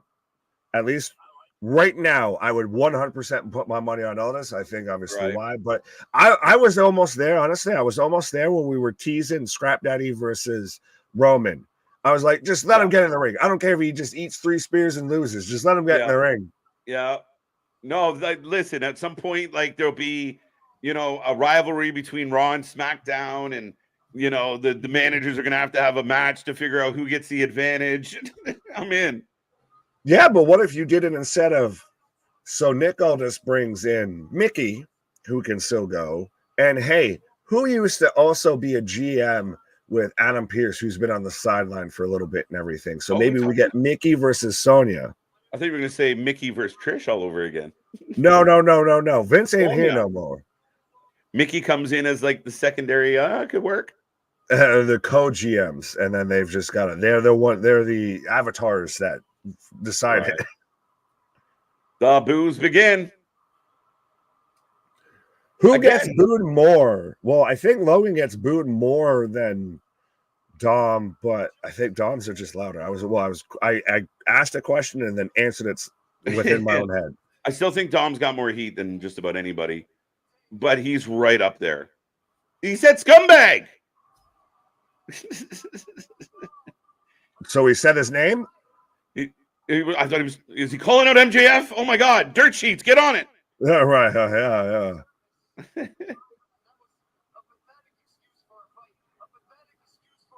Wow, he's taking the time to shoot at Danny. And Dylan Dennis. That's me. If I'm Dylan Dennis, respectfully, I won. I got paid. Right. You didn't hurt me.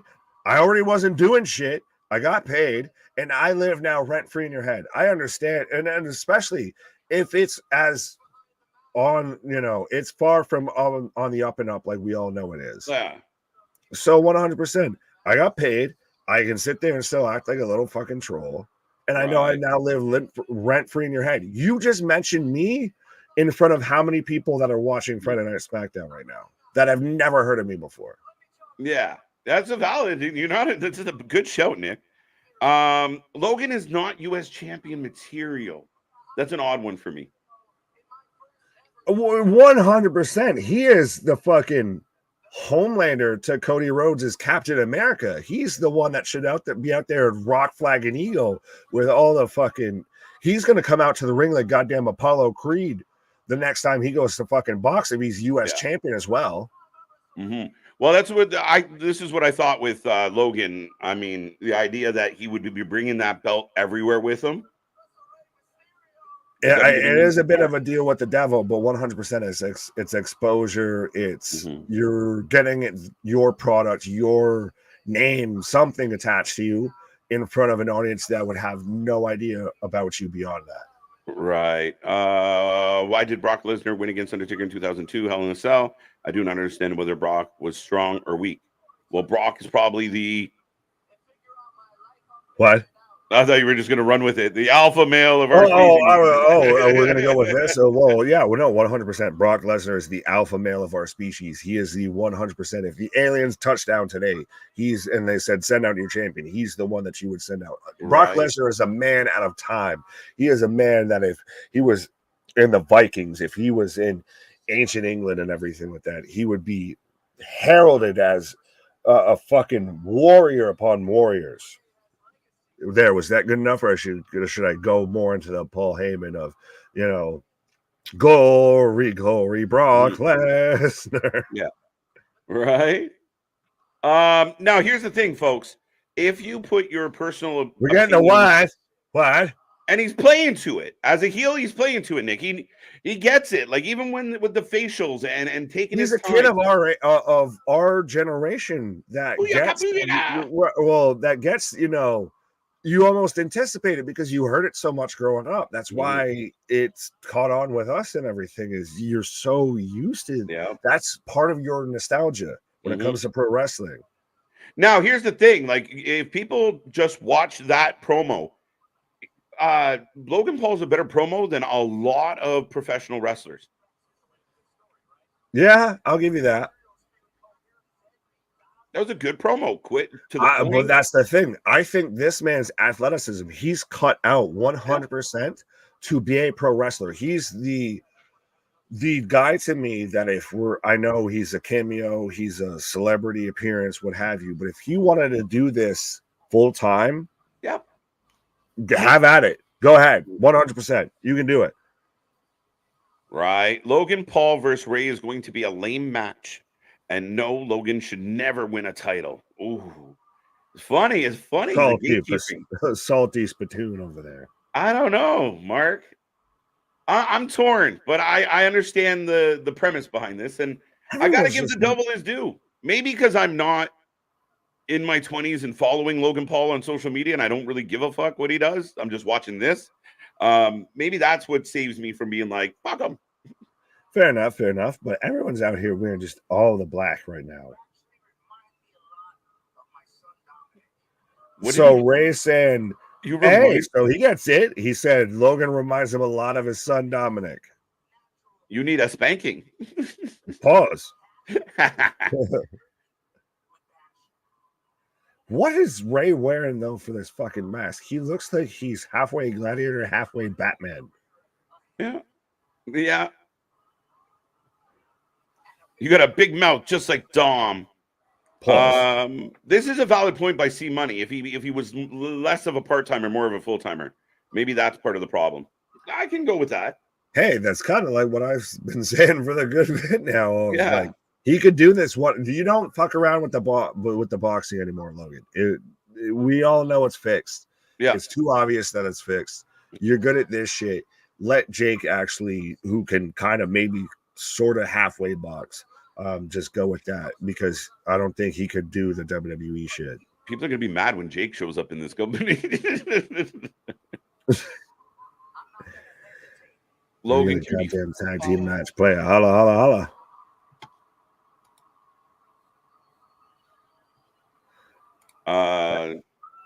No, I think it's the other way around, AJ. I think Dom disowned him, but he still loves him. Well, he has no choice but to look up to him. So, right. Literally and figuratively. Right. Is Logan Paul the first ever $1 billion man in WWE? Is Logan a $1 billion man first? Is he? And second? Yeah, let's question that first. Well, we've had boo this man. Commander and tweet Donald J. Trump in WWE before. Vince is now technically, I would say, a billionaire. Sorry, Ray just dropped some Eddie and everyone popped. The Viva la Raza. Raw vs. Smackdown War Games. Interesting. Ooh. I'm going to talk about that when we get through this. I don't love it. I don't like it. That's a hot question, Damien. Logan literally looks like he's about to sit here and shake hands with a child. Want some candy? Don't know. Never get into the van, children. Never get into the van. He's literally he's barely taller than the fucking top rope. Batman. Big Dog. Big Dog's got a funny comment about Carlito. I'm not going to click on it, but it's pretty funny. No, you're fine. I got A. Johnson right now with just Tourette's of just hitting periods. Yeah, AJ, did your finger slip? That or is that supposed to be a pause? I guess. Just pause. Dot. It's like it's too much. I can't say it without. I can't spell it all out. It's official with a handshake. So Crown Jewel is shaping up, my guy. But is it so interesting how it used to be any sort of Saudi show, whether it was Crown Jewel, this, that, and the third, the greatest Royal Rumble ever and everything, was just a glorified house show. Now it's become one of like the big, you've got the big four, maybe the five with Money in the Bank. Mm-hmm. Is this maybe arguably becoming a sixth? The thing with Saudi Arabia is it usually is very name heavy, a whole lot of sizzle, not a whole lot of steak, right? Like it's a whole lot of name value, right? You'll get Cena, you'll get Roman, you'll get Logan Paul, but generally, nothing much changes at those shows. If they can make a bigger impact and more of a holy shit, I can't believe that just happened on the show. Now, granted, last time we were overseas. I was going to say, last time we did that, we had the Jimmy Uso super kick. Yeah. So I think that's a holy shit moment right there in itself. And no title changed hands. So if we could have more of that, yes. Because again, it's huge. It's stacked. And that's where, and I'm not going to get into it now. I'll save it for later. But where Jericho can piss and moan all he wants, Tony Khan can piss and moan all they want. They couldn't. If they had booked the same building in Saudi Arabia for November 4th, they don't have the stars or the ability to fill that place in the same way. They just don't. The easiest way to say it is they are outmanned and outgunned. Yeah, absolutely. It's a bigger, badder army. What is this? Video package for the championship match between Charlotte and Io. I like this. This was the Under Armour or the Nike swoosh. It's the progressive match flow. Now, was that weird to say match flow when it's two women on the screen and everything like that? I thought. I'm the one who will push the edge and say it. So. No comment. Let the wrestling flow, you folks, and make sure I'm going to flow over here. Subscribe, as I think KJ is going to take a pause for the I'm going to flow away. Collect himself here. Yeah, we all float here, Georgie. This is a very progressive flow. Oh fuck! He got me on the back end. Pause. There we go, and we're back. As I've got Grayson Waller coming out right now. Is he not? He's somehow become. He's got A-Town coming out with him. I kind of like these guys as a tag team of just team douchebag, team A douchebag down. But Grayson Waller needs to change his fucking finisher. But this does really kind of work to me. And they both seem viable enough that, it may keep them, still sizzling enough, but they don't need to be constantly involved in a mid-card feud or a singles feud or anything like that. So we got to come up with a tag team name for both these teams now, because we've got Austin Theory and Grayson Waller taking on Dragon Lee, who has been, I guess, completely moved from the NXT roster straight to SmackDown, teaming with Nathan Frazier, of all people. So we've got an interesting tag match coming up as we're in commercial break. God knows how many at this point. Charlotte got no curves. Yeah, fair enough. Absolutely, I agree with that. Never seen such a build-up of a handshake since the Mega Powers. Did he grab the wrist like, Hogan and Macho right there before they shook hands? That's how you know it's super official. I think these two are great together. Yes, me and KJ are great together. But yes, 100% I think Austin Theory and Grayson Waller are a perfect pairing as a tag team.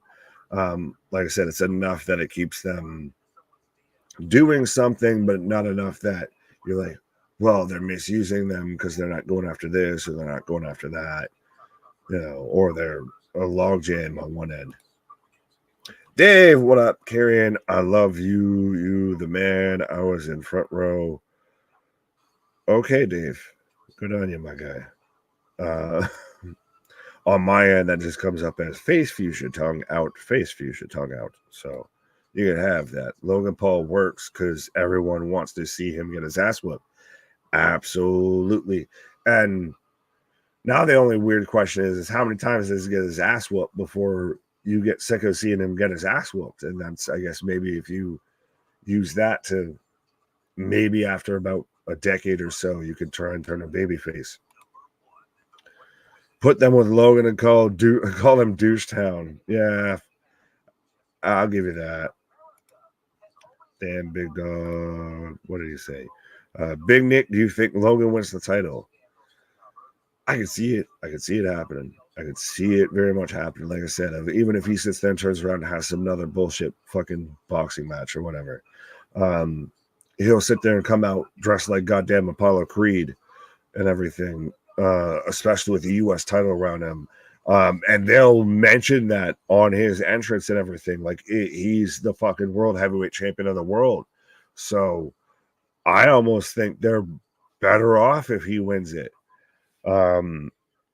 It all comes down to me, of where you're going with LWO depends on whether Ray retains or Logan wins it. But then on SmackDown, you'd have two of your champions that would be potentially part-time here with Roman and Logan. So, I mean, it'd be interesting. It'd be a good way to spotlight some other people, but we'll see. Dave just going at Nathan Frazier right now. No KJ. What? Is Dragon Lee on SmackDown now? Yes, I believe it is 100% official at this point that Dragon Lee has been moved off of NXT onto Friday Night SmackDown, as I'm getting an advertisement for Penn State versus Ohio State tomorrow, big noon Saturday. So 100% if you're into college football like I am as well, make sure you tune into that. And by the way, just shout out everybody, I guess, in our fantasy football faction or fantasy football league and our fantasy hockey league. Granted, one's kind of the yang to the other's yang here when it comes to everybody playing nice with each other. But as I've got, hey, so Cameron Grimes is here. Holy sugar honey iced tea. When's the last time? They're facing somebody who should be paired up with them. Cameron Grimes out here. Oh, so it is Cameron Grimes and Dragon Lee. Okay, so that's, never mind. I had a vitamin moment there. I thought it was Nathan Frazier, fucking team with Dragon Lee. It's Cameron Grimes. So I guess we've already got the douchebags for the name for Grayson Waller and Austin Theory. What's the tag team name for Cameron Grimes and Dragon Lee? I was trying to think of something involving banking there off the top of the head, but it wasn't quite working because they already still had, the stock shit behind them and everything. They're still playing it off of from fucking 2020 to where, he took everything to the moon. Go D-backs. That's my squad. Fair enough. How do you be a Bills fan and a fucking Diamondbacks fan? You just pick shitty teams then, I guess. Or teams that have a history of losing. Waller, Theory, and Pretty Deadly as a faction called the Breakfast Club. Don't you forget about me. Grimy Dragons. That sounds disgusting. Moon Dragon. what is someone's astrological sign just because they decided it. Dragon Lee and Grimes are great. Individually, yes, it's going to be interesting to see how they work as a tag team because obviously, two douches of a feather flock together. So I think that Grayson Waller and Austin Theory have very much shown that they could at least halfway work as a tag team. Dragon Lee and Cameron Grimes is a little haberdashery to where literally up until this man came out, I didn't realize he was in the match. I lived there from 2001 to 2017 for work. Fair enough. You can have that. The Diamondbacks still suck. Said from a Yankees fan. I think they're going to push Dragon Lee to the moon. Could he be the replacement? I would say the next in line, or he gets involved with the LWO and Ronald Mysterio, takes a back seat or gets kicked out at that point. Could that be where we're going? Or do we go? Well, it'd be weird if we went full babyface and Santos is the only one that left, seeing how pretty much everybody else except for Ray that's in that faction is from El Fantasma. As I'm getting an advertisement for Thanksgiving, the movie right now, in case you've never watched, any sort of Scream movie or I Know What You Did Last Summer movie, which depending on how young you are, you might have. But we are in commercial break, God knows how many. So I will remind everybody 100%, we are the Wrestling for Life Network. We do this for anything and everything. And I know KJ even mentioned it earlier, but yeah, 100%. You want to make sure you be a friend, tell a friend, like, share, and subscribe, hit that bell notification because you never know when we might be showing up for this weekend. We might have a few aces up our sleeves and everything like that. So 100%, you want to make sure you got anything and everything going on with us, and 100% we'll keep you going up to date with anything and everything pro wrestling, whether it be Impact, New Japan, AEW, WWE, NXT, if you want to call them separate, GCW, Wrestling Revolver, etc., etc., etc. Nobody covers pro wrestling as much as we do, and especially live as much as we do. Douches of a feather flock together, and they all wind up on turkey. Just a stone's throw. I'm not sure what you were setting me up there for with that big dog, but I like how you took 2 seconds of me saying something and ran with it. I'll give you respect on that.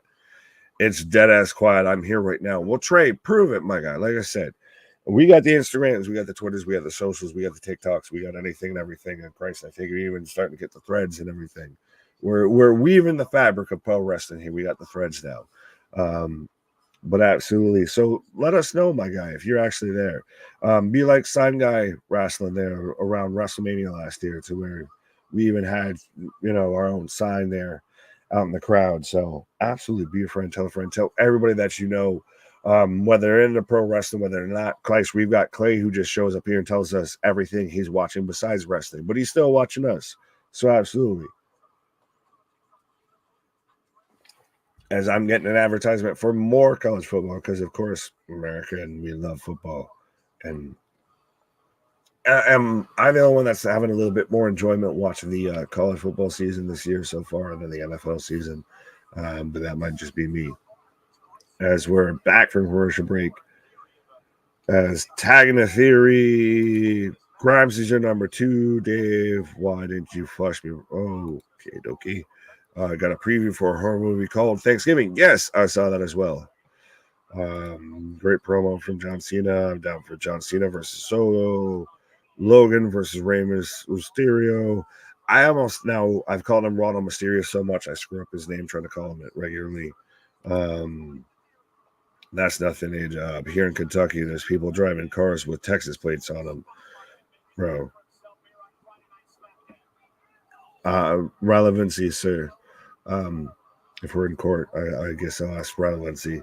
I'm at SmackDown, watch the match. Right, Trey. Cool. Prove it. I respect you, and I'm glad that 100% this proves our point of we have had people at the shows tune into us while they're there. We've had wrestlers who were on the shows we were watching tune into us. Right, so that's how we ended up talking to Cole. Well, Go and check that interview out, by the way. As I've got Dragon Lee flying over the top rope. Grimes shakes off the rope through. Speaking of shaking it off. Shake it. Oh, fucking swifty ass motherfucker. How we doing, folks? You could have been getting down to this sick match. Right. Get in the chat. Give us a thumbs up. Give us some flames. Give us some love. Let us know how you're feeling tonight. Hopefully everyone's doing well on this Feel Good Friday. Right. As by the way, I'm realizing we're about a half hour left on this show here. It's gone relatively quick. I feel like not much has happened. No, it's been a whole lot of nothing. And there it is. 1, 2, 3. Thanks for coming, Grimer. What? That's such a fucking weak ass finish to even end that match on, though. Oh, by the way, so SmackDown next week will be on FS1. It won't be on your regular Fox. It'll be on FS1. Interesting. I wonder if they mail it in or do they stack it up? Shout out the dude, by the way, front row with an XFL San Antonio Brahmas fucking jersey on. Fucking deep cuts right there. Did you see the one? Oh, Michael Cole is there. Oh, so we just still got the fucking training wheels. Cole's been very quiet. Yeah, and literally, I have not heard Cole say a thing. As we're getting a replay of Nick Aldis being introduced. Ooh, does Profit Business help Logan Paul versus Ray? Bobby and the Profits get involved? And reminding everybody, KO is now a part of SmackDown. This is going to be such a great story to tell just between the two of KO and Sammy, because even both of them, like, you had people noticing that KO sat there and looked back. Up next, we've got a Kevin Owens exclusive interview. So do you need to go and, powder yourself before you go and have your interview? I just did. So you're already getting ready for it. Right. But how Kevin Owens looked back to see if Sammy was there, and how Sammy on the start of Raw kicked it off, and it was all kind of torn up inside, because this is a great thing for Sami Zayn, but at the same time, I lost my best friend. Mm-hmm. The best friend I just got back that I'm always feuding with. Now I lost him again. You suck. So, I mean, it's good. And now we're going to have at least an interview with KO to kind of maybe explain his intentions. I liked what Sammy did on Monday. I'm curious to see what we get out of KO here next. Another commercial break. I like it, and I like that it's probably going to go. Do you remember, and I know everyone just remembers the one interview backstage to where Kane set JR on fire and everything, but we have those actual backstage interviews. Like, that's what set up Pillman's Got a Gun. Mankind. I mean, they did it a lot. Triple H's big comeback was, when he said I was done with DX, he did it in the back with an interview. Mankind's whole Kane Dewey thing, 100%. Now, granted, you don't have JR here talking about, Nick Wayne's voluptuous, single mother and everything. Nick Wayne's mom's got it going on. I like this. Always Sunny in Doucheville versus DIY. Doucheyville Trailer Parks. Cora Jade or Sky Blue? Sky Blue. Why do I feel like those are fucking options of, like, if I'm trying to paint my fucking kitchen right now? Do you want to paint it Cora Jade or Sky Blue? Right. Or eggshell white? AJ says there's been a ton of commercials in this one. There really has. I feel like in and out. Like, we would, like, again, nothing much has happened between the commercials. No, as much as we praised the pacing and everything on last week, we're going to slow it down. We're going to slow it way down. Yeah, a little bit. It's interesting. One of these days, KJ is going to scare Nick so bad popping in like that. Nick will scream like he just saw a ghost. LOL. Yeah. You got to be careful when I'm popping in, my guy. More successful faction, Nation of Domination or Lawo, like original Lawo incarnation. I'd probably lean that way. Oh, I'd take original Nation of Domination. Yeah, I mean that's valid. They were great. Dwayne. Already Trump card right there. Yeah, no, of course. I thought I could sneak a bite as you read that comment. And of course, it was not the comment I thought it was going to be and everything like that. Right. Yeah, no, you don't spook me popping in and everything like that. Boo. Whoa, Scooby-Dooby-Doo. Where is KJ? We got some work to do now. Mm-hmm. Wow, that Grimes and Lee versus Theory and Waller was horrible shit. Was what it was. It was just a regular TV match. That's what it is we've now, that's the dangerous game you play with this. When it becomes an arms race, this ain't a scene, this is an arms race. Shout out, Fallout Boy. To where it becomes so when something isn't phenomenal, it feels worse just because it's just average. Right now, I'm getting the commercial for Bad Bunny being added to 2K. Right, so you can come out to the chumba.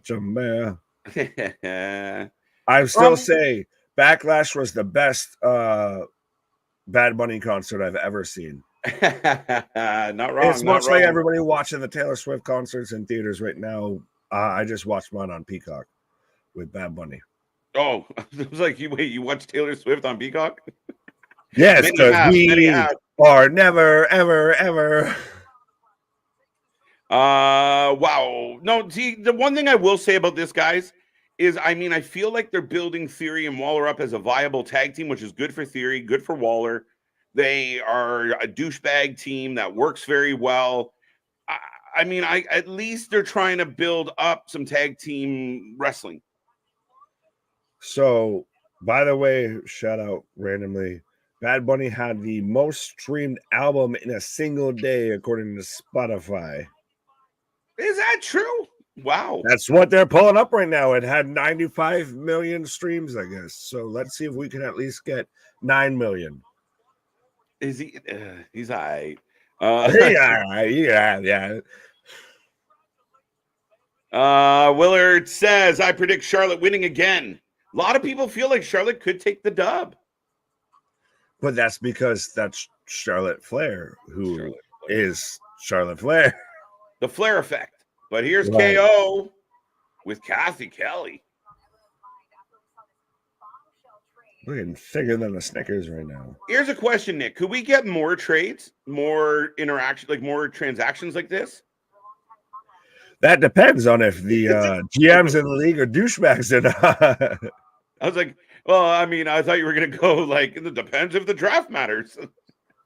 Well, that's a fucking given, but. Right. If Will Ospreay signs for WWE, do you think they should do? 100%. Why not? Shut up and take my money. Is all I can say. You literally saw me that whole sentence just took over my body of just shut up and take my money. I don't care when, I don't care why, I don't care how. I will watch that match. Yeah, put him in a series. Let's go. Just until the end of time. Right, let him have it. If you're going to sign Ospreay, you have time. Ricochet and Ospreay. See, that's what I think signing like guys like Ospreay does for the WWE is it starts appealing to the AEW fan base a little bit. Marky Marks. The Schmarks. You guys won't cover Collision tomorrow, 3-hour show.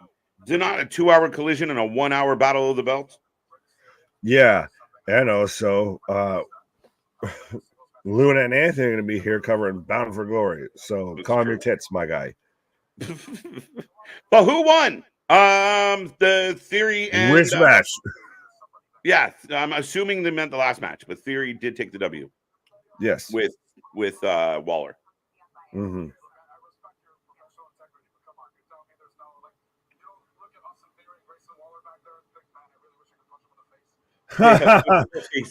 There you go. Now, is she Canadian as well? I guess is your Canadian? I don't think she is. Okay. I cannot confirm or deny her nationality at this time. Fair enough. Fair enough. I can confirm though she is thicker than a goddamn Snickers. But yes, so SmackDown next week will be on FS1 as we're getting Montez Ford and Angelo Dawkins. Yes, his name is Angelo Dawkins versus Santos Escobar and Ronald Mysterious. Lowo's going to lose that one thanks to we're getting Paul. closer and closer to the Survivor Series match. And we're going to get the contract signing between Romulus Reigns and LA Knight for the Universal Undisputed Championship being defended at Crown Jewel. Right? A-Town Clowns. That's not a bad show. I like that one. I think Charlotte wins the women's house, so Ronnie's there. And as Charlotte is coming out to the ring, folks. Stone Cold beat up JR backstage interview. Facts, Mark. Fair enough. Fair enough. Well, yeah, that's when. Yo, that's new. I like that. What? All hail the queen. I've never heard that before. That's fair enough. It was still awkward as shit. I liked it. The Cruella de Vil. Looks awkward Cruella de Vil. If she doesn't win a title, no other woman will. Charlotte Cruella de Vil. Charlotte Flair looking like a fancy Roderick Strong here with that collar. No, she's just looking like the fucking Maleficent there from Sleeping Beauty. Yes, I am that much of a fucking nerd. I've watched The Descendants, all of them, but I have a good reason. I have a reason. What matches announced for Rampage? Nick, do you know what's on Rampage? I have the card pulled up here. So we have probably, I'm assuming the main event is a 2 out of 3 falls match between Mystico, aka Sin Cara, aka Ouch, I got a boo-boo, I can't finish the match. Versus 2 out of 3 falls? In a 2 out of 3 falls. Wait, what? Serious? Yes. Enough that because we're getting, the buy one, get one specials and everything like that. And, buy one, get one 50% off. That fucking AEW fans are acting like, holy shit, we're moving tickets. Yeah, because you're giving them away. But anyways. Survivor Series just had this is a fun fact. Survivor Series just expanded how many tickets to another additional, I think 2,600. 2,600 is more than, just that additional amount is more than they had in the building for Adam Copeland's debut. Right, but don't you know, KJ, that, in the 50 to 60 some odd years that WWE's had to exist, that they've also had to sit there and sell tickets for buy one get one because they couldn't fill out arenas and everything, and it's only fitting because AEW's only lasted 3 to 4 years right now and everything like that, so they're just still in their growing pains and tribalism. Listen, that is a valid argument if the owner of the company would be quiet about his delusions of grandeur. Little homie, shut the fuck up. Tozawa for World Heavyweight Champion. I'm with you. Let's go. There we go. Why not? Ain't nobody meaner than Tamina, except for maybe Tozawa, I guess. There you go. But we've also got Claudio and Yuta, aka the BCC incarnate, versus Brian Keith, who I'm actually a big fan of. And Exodus Prime, the distant cousin of Optimus Prime. Exodus Prime. Exodus Prime? Okay. Yes. And then we've also got Ruby Soho versus Sky Blue. So that's where we've got, whether Sherwin Williams or, inserts generic paint company work out better. That's all the cake versus none of the cake. And is it interesting that the character development for Sky Blue has just been like she got missed and she's just doing Julia Hart just with a wagon? Yeah, kind of. Zebra cake or strawberry Swiss roll? Draw.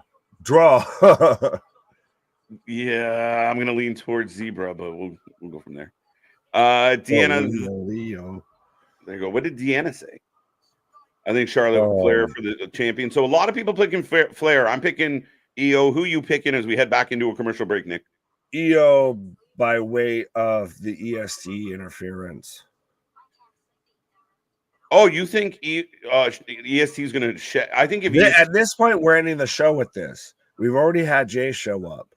Unless we're going to end this with a title change, which would, to me, would turn off more fans than anything else. You end this with all on my own, all of that coming out.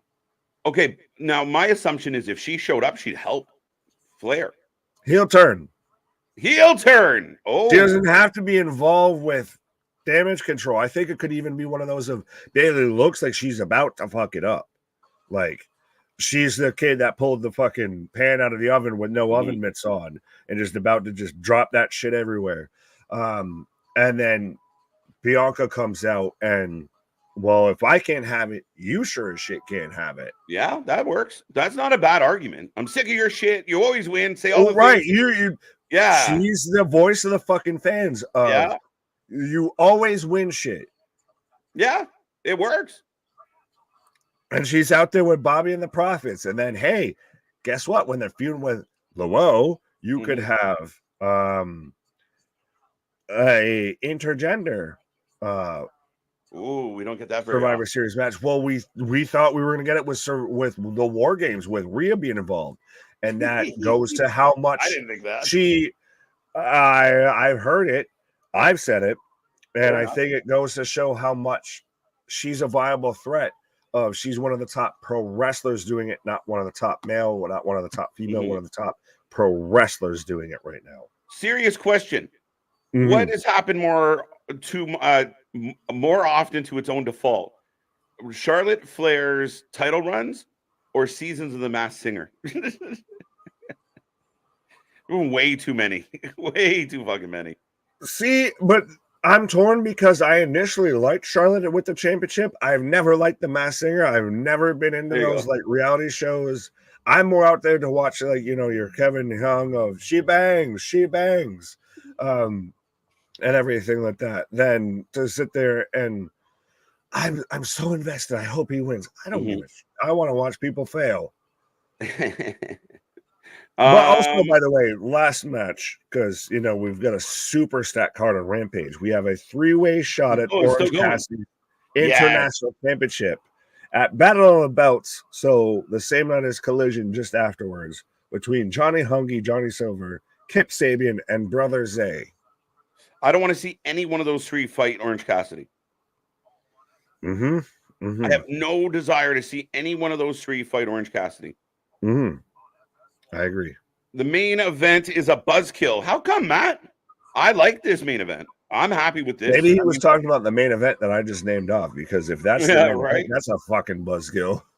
I mean, again, one of the best women, and my vote for best female wrestler of all time, taking on one of my favorite female wrestlers currently, is okay by me.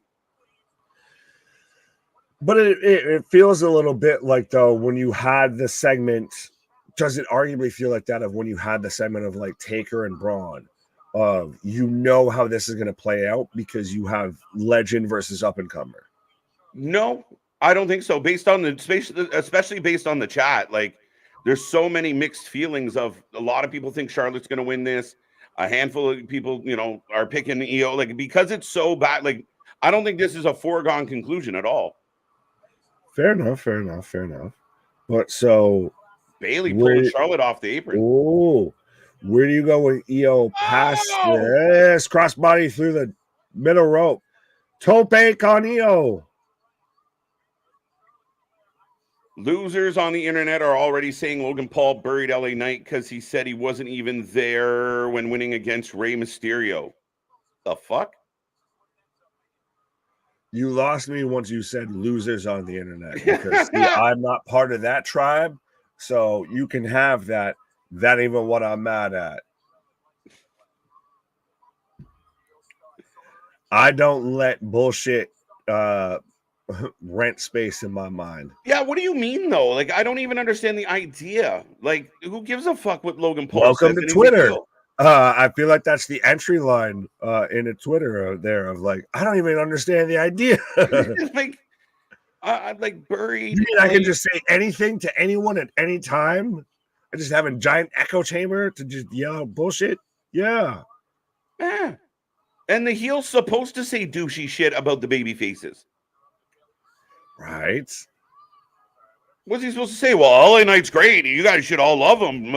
I can't wait to see him beat Roman. Is LA Knight fucking Poochie of like when LA Knight's on screen, we should all just be talking about where's LA Knight? Breaking news. After he loses to Roman, I need to go now. My planet needs me. Yeah. Yeah. Breaking news: the NXT ring announcer is now on SmackDown. Mike Rome got demoted to female ring announcer on the main roster for life. I like it. I don't know if that's factual. I'll take your word for it, Jason. Yeah, I challenge that, Your Honor. The Queen for the win. Charlotte for the win. Cake versus that is beautiful, buddy. And I know I give you the kind of the thumbs up already on this one, but I thought that was funny as shit. Well, Cake versus Cookie. There, we're gonna star that one. EO. Fun fact: Optimus Prime, Exodus Prime, and Logan Paul all lactate in Prime energy drink. Pause and okay. Oh shit. EO eating the apron. Is it all part of the Allspark, Autobots rollout? Right?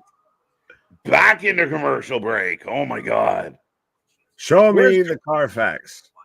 Where's Curtis when we need him? I feel like we've had 18 commercials tonight. Yeah, but see, that's the thing. This man's like the fucking commercial genie. He only shows up when there's only going to be like a slight few, and it's going to be heavy with the commercials. He's just apparently nowhere to be found. Right. If Charlotte wins, I'm going to smash my face into a mirror. I don't know why. Don't do it. As not your legal representative, don't do that. It's not worth it. Don't do it. Either Bianca or Kairi Sane shows up. Oh, Kairi may be more likely to show up at Saudi Crown Jewel. Yeah, I know she's coming. Pause, but it's so. Think about it. Look at how many rounds in the chamber WWE has of okay, cool. So you brought back so and so, cool. So we can bring back Bianca. Okay, cool. So we can bring back Randy. Okay, cool. So we can bring back Kairi. All of that. And hey, you don't know if we have that secret CM Punk round in the chamber too, as well. So play this game of fuck around and find out. Yeah, I mean, again, it's they're spoiled. I mean, at this point, they just have so many options. What is Tony Khan for 1,000, Alex? But I always say it's don't be a menace. Like, do we have a problem? Have a problem. I am so glad, and this is how you know we are romantically involved, because you're the first person in a long time that I know that's gotten that fucking movie of Don't Be a Menace to South Central while drinking your gin and juice in the hood. And if you haven't watched it, go and watch it. Go watch it. Wayans Brothers movie, 100%, and absolutely. Do we have a problem? That is Triple H just talking to Tony. Yeah, because that's what it is if you're going to pick the fight and then realize, again, I think you used the example a few weeks ago of like, you picked the fight with the little aliens and the Monstars showed up and you're like, well, that's not fair. If I hit him high, hit him high, hit him high, and you hit him low, hit him low, hit him low. Right to the hole. All right. Somebody you heard of the dream team? Well, we're the mean team. Right. Somebody should put a shock collar on Tony Khan so when he tries to get on Twitter or X, he gets a couple thousand volts. You might like it. Right. It might kick another habit, too, that he might need to kick. Possibly. Allegedly. Bianca is advertised for Crown Jewel. Yes, that's factual. Hard subject to change. Charlotte Flair wins by DQ and Belair returns as a heel. Oh, there you go. So Dale feeling the heel vibes. Bianca joins Bobby. Very possible. A lot of rumors about that decision. I like her joining Bobby and the Profits, giving a little female love to that group. Asuka could show up now. We haven't talked much about Asuka and the involvement. She still has an axe to grind with Damage Control. So again, this is possibly setting up some type of Survivor Series scenario. Or do we get another multi-woman match at Crown Jewel like we already got with the Raw Women's title? Maybe. But wouldn't it be nice to see Bianca be something outside of I tore my hair, I skip, I'm super baby face? The EST gimmick started as a heel gimmick. It was her being arrogant and cocky and telling everybody in NXT, I'm better than you. That, double knees. I am the BST. So I think that's exactly what they look for to do. Like, I think it could work. She was a heel once upon a time. And to me, the Skippy happy-go-lucky has played itself out. It's run its course. It's gotten too long in the tilt-a world into crossface, a label lock there. And I'm going to argue. Charlotte, as she instantly gets the arm out, so it's more of just a fucking chin lock. Yeah. I'm going to argue this has been a good match. I've enjoyed this match. I feel like this has been the only actual match on fucking SmackDown. This might be the only quality match we got tonight. I don't remember anything that happened earlier. Not a fucking thing. Don't worry. No one else does. I feel like we just zipped by it. It was like, what happened? It was 100%. Forget about it. Don't worry about it. Liv Morgan. I think Liv might pop up on Raw before she pops up on SmackDown, but I could be wrong. Does Liv Morgan work better in NXT? Ooh, well, see, but Liv Morgan's such a... See, I debate this because people love her so much. Like, she's so ridiculously She'd be amazing in NXT. I think she'd be bigger over Roxanne Perez. Interesting. We've seen Shotzi go there. Oh, I don't think Liv does not hold water on the main roster right now outside of like a tag title. Yeah, I agree with that. I completely agree with that. Charlotte Flair with a nip up after a fallaway slam and then an exploder.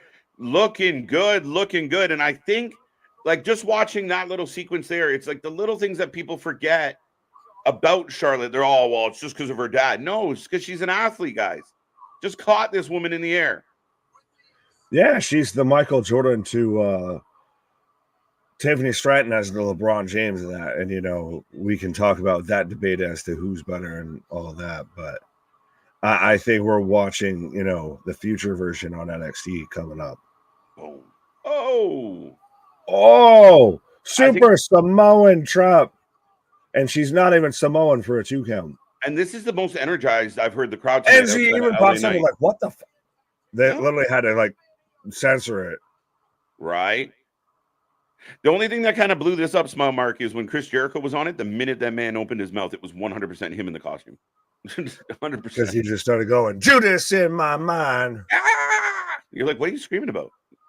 All right.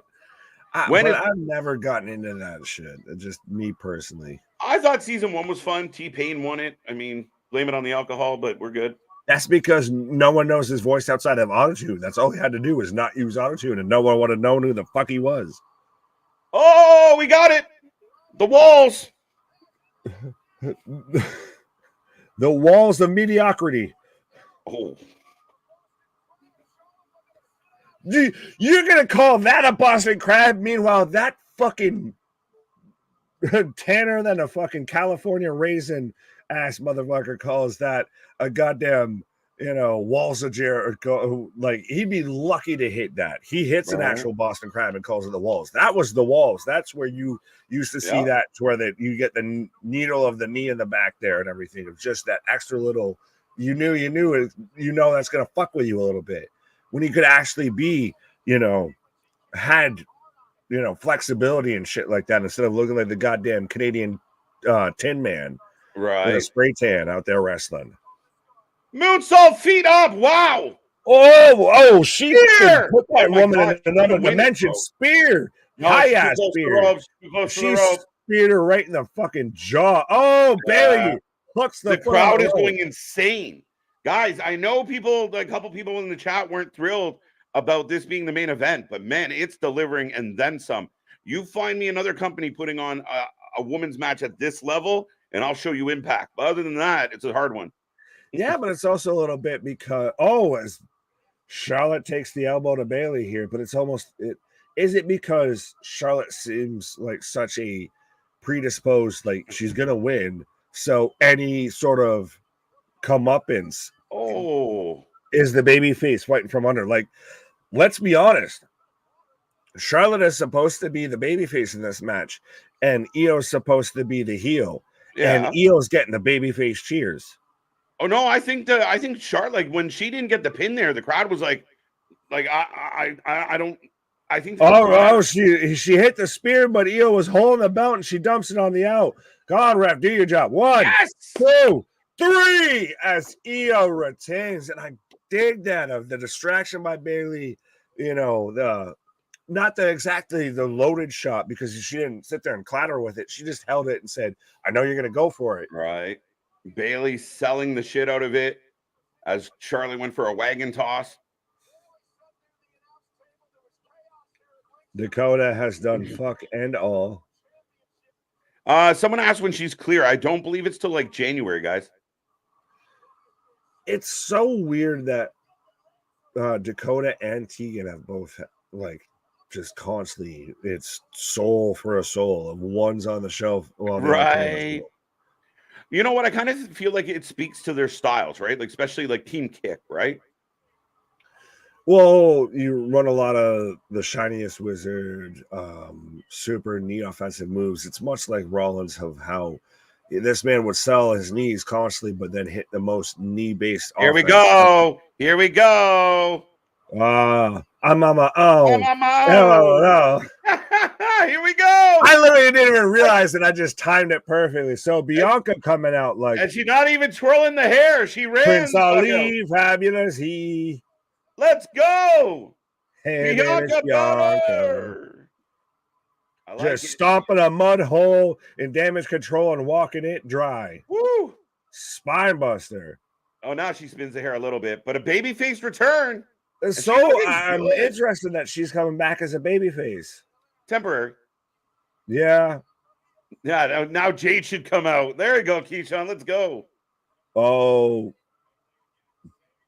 Bianca going for the kiss of death on Io, but Bailey makes the save, but now she's going to take the kiss of death there. All that wagon and momentum. There you go. Physics. It was rumored. But this is an interesting friendship. The enemy of my enemy is my friend. Yeah. Yeah. But that's how we're going to end this one. And again, the WWE just keeps dumping stars back into the roster. Like, who else? Like I said, we just got rounds in the chamber. Right. But ladies and gentlemen, that is SmackDown coming to an end. Bianca Belair has returned. Io still your champion. And I will happily take a rating for SmackDown tonight as we go into Rampage. Don't leave. Don't go anywhere. We're going to stick around for at least another hour, folks. Yeah, we still got we still got to talk about everything else, and plus everything going on with AEW, especially here, is we're going to get the announcement of a dream match tonight, and it's going to be Mystico versus Kalisto.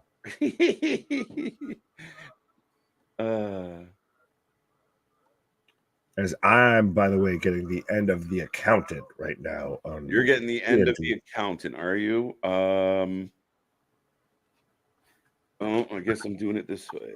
There you go. Well, we got Deonna Purrazzo, Damian Santon, 8.25, 7.5, 7 out of 10, 6.5 out of 10, 6.2, 7 out of 10, and that's being generous. How do you feel? And I guess how does that compare to you were here for Wednesday? Which would you say? What would you say? Because you've been here more than I have this week. What is your show of the week besides your rating?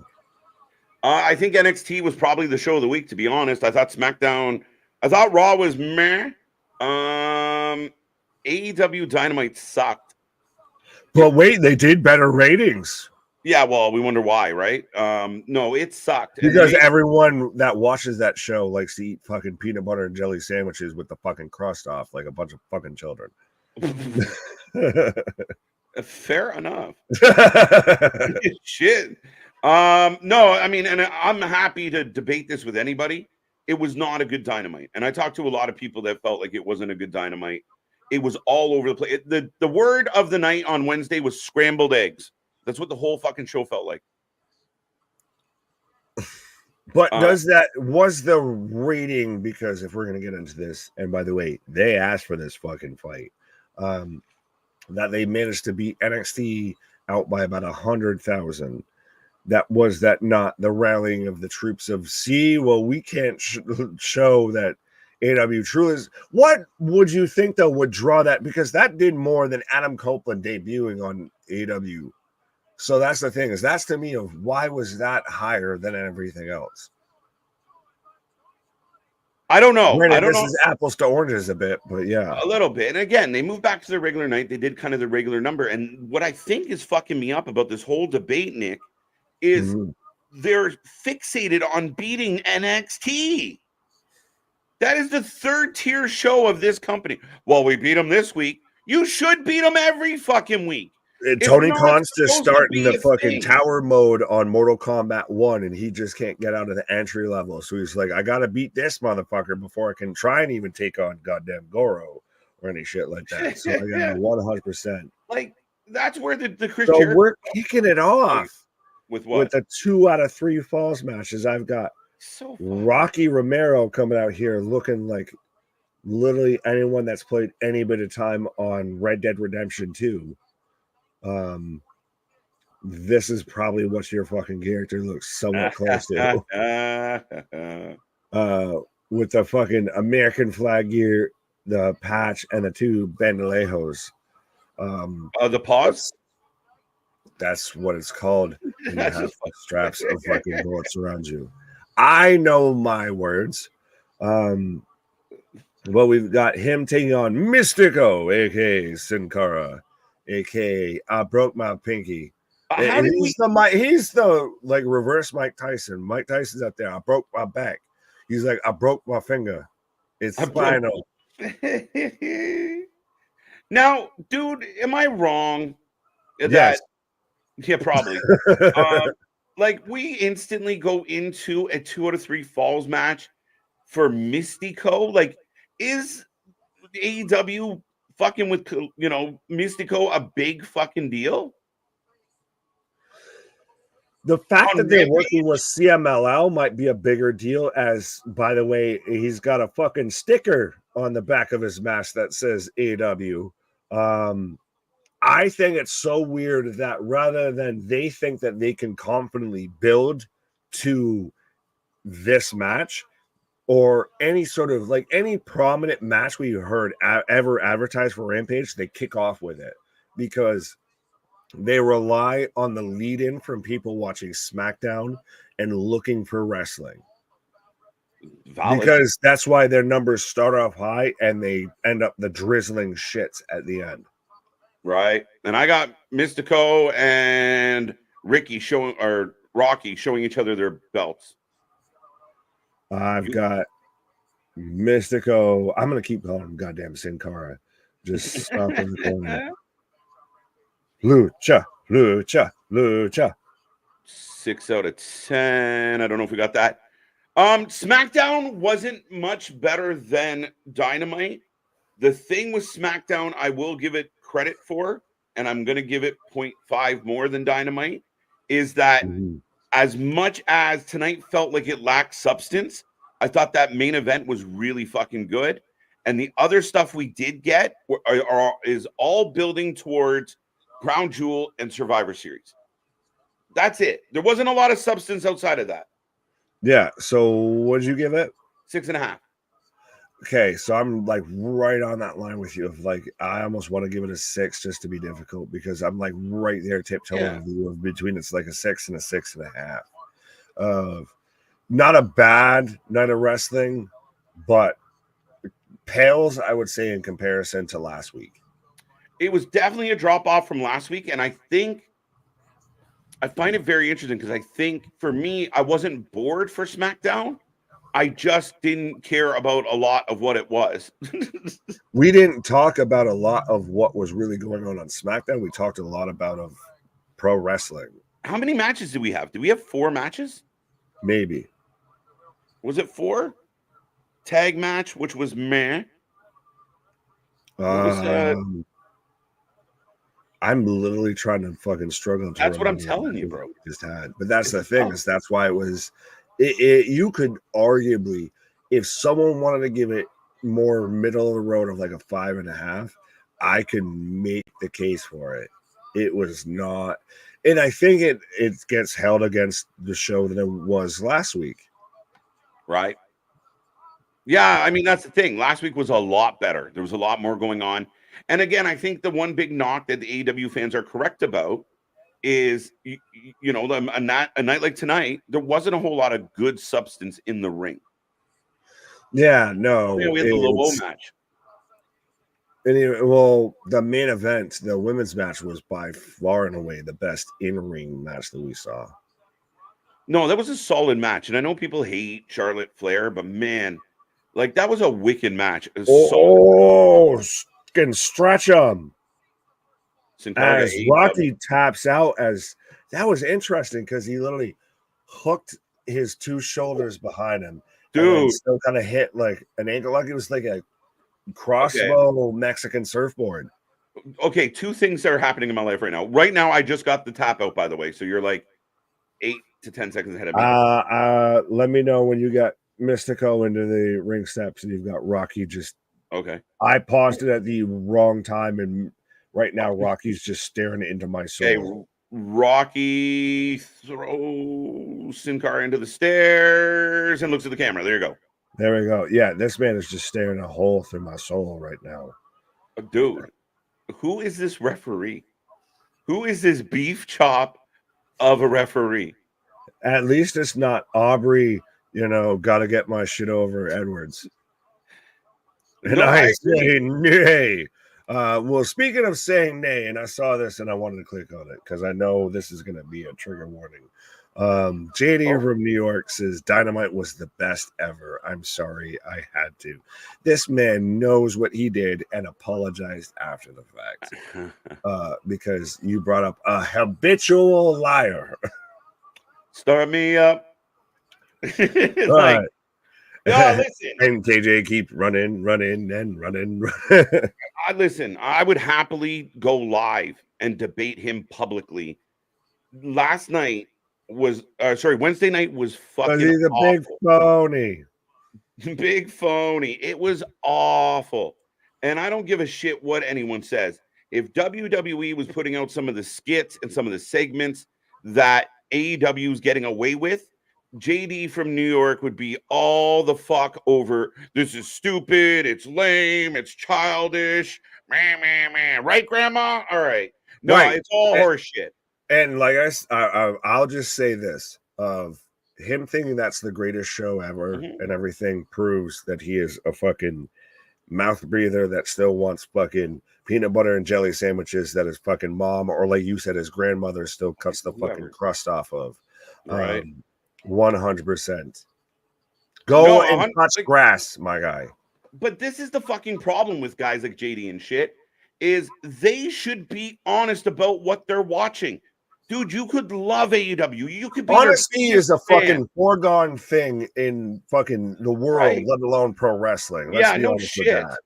But this guy, this is why our shit is real. All that we do what we do because there ain't motherfuckers left that do this. No, and I mean, I refuse. Listen, last week I was here. Oh, SmackDown, 8 out of 10. It killed. Awesome. High fives. This week, 6.5, because they didn't deliver. I'm never going to go carte blanche across the fucking board on any company, and I won't. And JD, I mean, again, when you're doing WWE reviews in an AEW hoodie, kiss my ass. It's horseshit. And again, him and his sidekick can't find a bad thing to say at times. And again, maybe that simplistic, still fucking use coloring books type of fucking entertainment works for him. To be in that mindset that you didn't have these thoughts, that literally all your biggest and deepest thought was, can I color inside the lines? To be at that level, oh, what a blissful ignorance that would be. To tell me versus this actually knowing and understanding real world concepts and shit, and understanding when shit doesn't work, and having a greater understanding of the world. Listen, telling me that it's good storytelling and it's this and that. Yeah, I mean, again, if you're into Robert Munch, great. But it's like trying to convince me that Robert Munch is a fucking novelist, and he's not. I don't know, but I like too much. Amen, brother. You can have that. That ain't what I'm mad at. I feel like I just kind of needed to break up the tension of us just like, yeah, JD from NY just needs to be missing from NY. All right. Oh, by the way, Mystico is about He's to done fly. The Penta spot of My Mask is Torn. Common.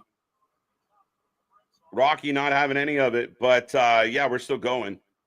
Well, it's 2 out of 3 falls, my guy. So we're right now. Sin Cara is up 1 fall to nothing. Dark match, Priest versus Woods. All right, Trey. All right. What is a church trying, or what is a priest trying to develop a church in the woods? Priest versus Woods. The backwoods, my guy. By the way, the Phillies are up 4-2. I feel like that's more likely. Or not the 7. You said the backwoods. That's more likely, right? Why is TK getting talent from other companies rather than using his own that never get used? Listen, dude, because he got new action figures. No, his dad took him to Toys R Us. It's not good. It's not good. Like, you have all this talent. You're constantly on interviews saying, I was just trying to find room for them all. And every fucking week, I'm subjected to another talent. Again, Mystico coming here is not that big of a fucking deal for me. There's people signed to AEW that have gotten themselves more over working independent shows than they have working for fucking Tony Khan. And that's a like, I get if you were signed to WWE, you're not doing that, so you just kind of get lost on the roster. But this man has every fucking creator wrestler. Like, this man bought the Ultimate Edition of 2K23 and then proceeded to just max out his fucking image content on creator wrestlers, and still is like, I need more wrestlers. Yeah. No, again, you have to book and write and script your talent, the talent you have on your roster that benefits your company. Because when the talent that you're using go back to where they came from, what did you gain? Right. And well, I know I did the Jimmy Uso timeout there, but 100% of even with this, what story does this continue beyond this? Nothing. That works for AEW outside of, hey, we're working with CMLL. Nothing. Exactly. You love it or hate it with WWE, it's constantly moving forward. Yeah. See, money. It's like a fucking shark. It doesn't stop. It still moves forward. You might love it or hate it, but it still moves forward. Absolutely. See, money, you legit popped me on this one. The ref is Samoa Fred, Joe's cousin. He looks like him. Oh my god, I want to say who I think he kind of looks like, because he's a friend of mine who wrestles on the independent scene, but I don't want to say it because I don't want to insult homie. But yo, what the fuck was that? The fucking Tony Soprano here, 100%. The fucking fix is in. There you go. Is this a heel referee? Is this a heel ref? Did you count? I don't know, but he just did the fucking goal talk like he just scored a goal in fucking FIFA. We went to commercial. Did anyone see the referee count that count? 1, 2, 3. Like, I didn't even realize that was the end of that was a fucking fall. That was a fall, yeah. That was a fast count. Like, is the ref? All you gotta do is say achoo, and you missed that shit. Unreal. And by the way, quickly before we click on anything else, Nick, I want to remind everybody out there, the main event of Rampage, of Dynamite, was a fucking battle royal full of B and C level talent that we haven't seen Tag many. teams. A couple tag teams. Nobody in the battle royal was a viable challenger outside of Caster and Juice, and it sucked. That's what I just want to say.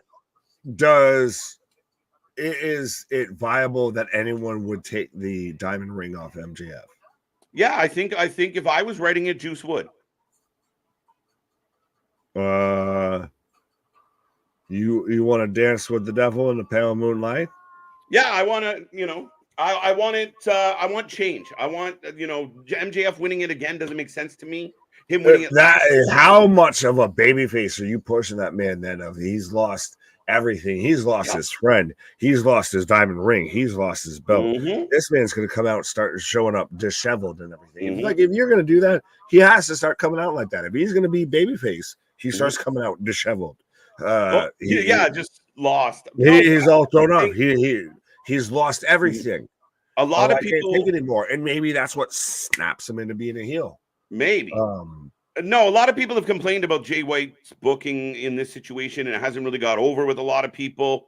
Now, here's the thing. If Jay White stole his belt, Jay White screws him, causes him to lose his ring.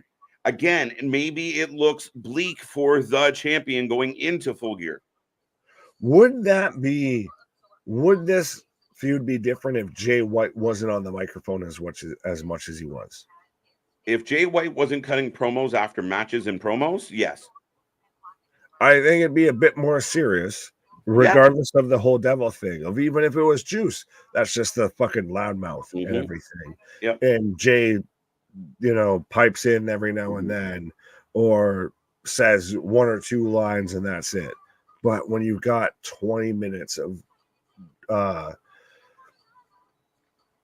Jay White talking and it's just not going anywhere, and that's when you get the weird. I don't know if you've noticed it, but it happened a bit with the Danielson thing too. Of MJF, when the feud isn't working on the other end, he overcompensates, and just starts to go too far the other way. AEW has this thing for the promos. It has a lot of things.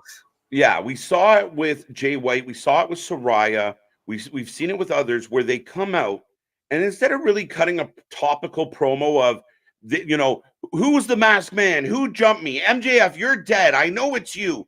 It's just like a reading of their resume. I'm a champion. I've won belts. I do stuff. I'm great. And it's not enough of the built into what the objective is. What is his job? Like, what are you trying to accomplish? Well, that's because AEW doesn't ever build up anyone as to who they are and who you should give a fuck and why you should give a fuck. And again, if I'm wrong, I'm fine with being wrong on this. But anybody in the chat right now, my friend Nick, I don't know if you saw it or not. But again, we got another Adam Cole, Roderick Strong. And now I'm even further believing. I keep referencing this of the fucking peanut butter and jelly. Peanut butter jelly time. Peanut butter jelly time. Where?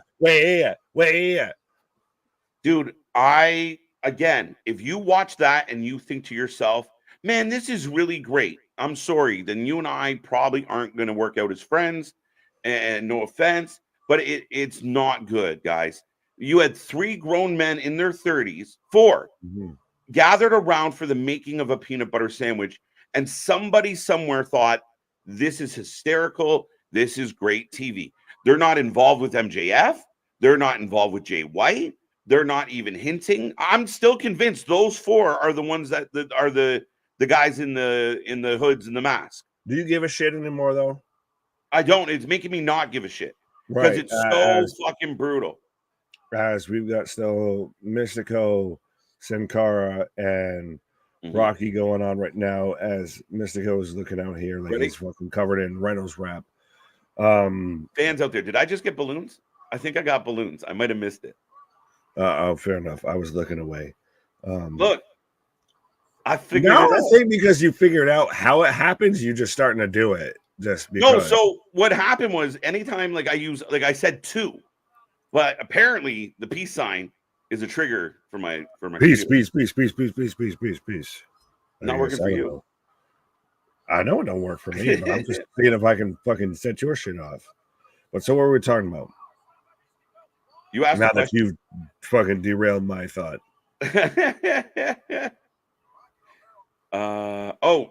Someone asked who's fighting. Right now, we are on the third fall between Mystico and Rocky, which has been a pretty good match. But yeah, good old aluminum foil Sin Cara. long-term booking, Nick. Okay. Long-term booking, as translated by Tony Khan, as forgot about booking. Yeah, wait till next week when we find out that MJF has a peanut allergy, and that's why, they can't be friends. Oh, well, that's what we were halfway talking about. I, as a Selena one, two, that ref is all the way with the fucking fast count. My God. Like, that man's barely, his arms barely getting above his shoulder before he's coming down with the second count. Bro. But I, as a 35-year-old adult male, respectfully, if I had someone walk in and is watching pro wrestling or is watching me watch pro wrestling and I have to sit there and explain that shit to them, I'd rather them walk into a fucking awkward woman segment or anything like that than fucking having to explain Adam Cole and Roderick Strong make peanut butter jelly time. Like, Spanish if you fly! Sorry, Nick. No, you're good. But it's amazing how Keith Lee and Adam Cole, etc., have all been treated better in WWE, where you thought they were going to be a fucking manager tag team and all of that shit, better than they have at all in AEW. Dude, I'm getting a kick out of this rap. No, that's the thing I said on Wednesday about, you remember, not that long ago, Adam Cole was a world beater. You took him serious as a world champion. You took him serious as a leader of one of the best factions in all of wrestling. I wouldn't take this man fucking seriously to bag up my fucking Happy Meal at this point. He can make the fuck out of a sandwich, though. That's cool. You can have that. I don't eat no peanut butter and jelly sandwiches. I'm straight peanut butter sandwich, my guy. I'm like peanut butter toast. I don't fuck with the jellies. You gotta have the jelly. I prefer syrup. And you that's Canadian what that felt like. That's ironic and funny. Oh, we got him swung. Oh, it's tapping on the arm bar. Wow, he just cranked it barely. I couldn't tell what was happening more of. He was tapping or he was cranking. It was literally like when you fucking start to fucking, move the fucking arm on a well and everything. If the water's gonna come out eventually. Yeah, okay. Big win for Mystico, who's now all elite, by the way. Who will never be seen on AEW ever again. This one's for just you. Saying. This one's for you.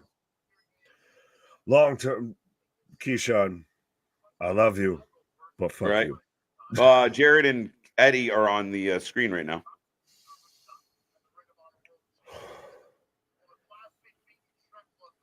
All right. You talk, because I'm over here trying to keep my blood pressure down. Everything right now. He needs to be careful who he brings in from CMLL and AAA hate each other. It's fact. Yeah, but you're gonna dance with the devil in the pale moonlight in a cocaine night. This man's got both companies working for him. Bro, why does Jeff Jarrett, especially with this fucking cut-off top, look like every dude who's in your, 50s and 60s that just found out about fucking Under Armour that shows up at your gym? Because they're going to just wear all the cut-off shit out. See, look at my fucking guns. Cool, well, you got a gut that sticks out farther than your fucking arms, my guy. Why is it not Jay Lethal versus Eddie, at least? Why this is setting up for this. But it's Jeff. Right, but this is what pisses me off, because I'm worried that Jeff's going to pin Eddie Kingston to set up Jay Lethal versus Eddie Kingston, because we can't build up anyone on Ring of Honor. We've just got to rely on everyone that's got some attachment to Ring of Honor. Mm-hmm. Let's look at everybody right now in this fucking segment of how many people are here and how many people have done fuck and all. Satnam has done nothing but just looked like a giant Q-tip at ringside. Karen Jarrett, she's in there in case of emergency, break glass. She's a flotation device. fucking Jay Lethal has been an afterthought and been a side saddle to fucking Jeff Jarrett, who's supposed to have been a fucking backstage personality. And goddamn Satnam is just there with a pencil. Is Bibbins a heel manager now, like a heel GM? Like, is he fucking with Eddie? I don't know. Is he tall enough to fuck with anyone? Joseph says Eddie's just fucking dog walking Jeff Jarrett. I grew up on streets, my guy. That's some shit you don't know you about. hillbilly bitch. Yeah. Eddie's so good, but this good promo is being wasted on his competition. And that is what pisses me the shit off, because Eddie Kingston is us, of literally just be out there and just turn the hat backwards and sit there and throw on a hoodie and talking to a microphone. That's Eddie Kingston. Oh, and by the way, it's a Memphis street fight, guys. Because we've got to pay homage to Memphis wrestling, because Jerry Jarrett ain't kicking around anymore, and King's hanging by a moment here, right? With Triple H and creative. Well, I mean, people are not going to love what he did tonight, but not all shows are going to be barn burners.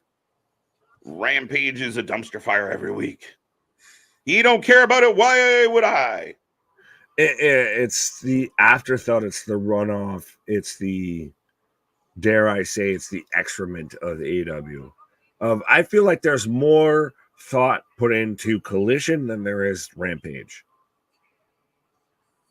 Yes, for sure. For sure. Especially with the way again, Rampage going on after Dynamite to a live crowd that's already been there for a few hours. Right. They need to take their time and stretch their legs like I need to. There you go. The Butcher, the Blade, Bunny, and Kip are here. And again, I don't hate Kip. I really like Butcher and the Blade. I really wish there was a tag team division that they could, be a tag team in. And Private, what is this? Brother Zay has got a mic.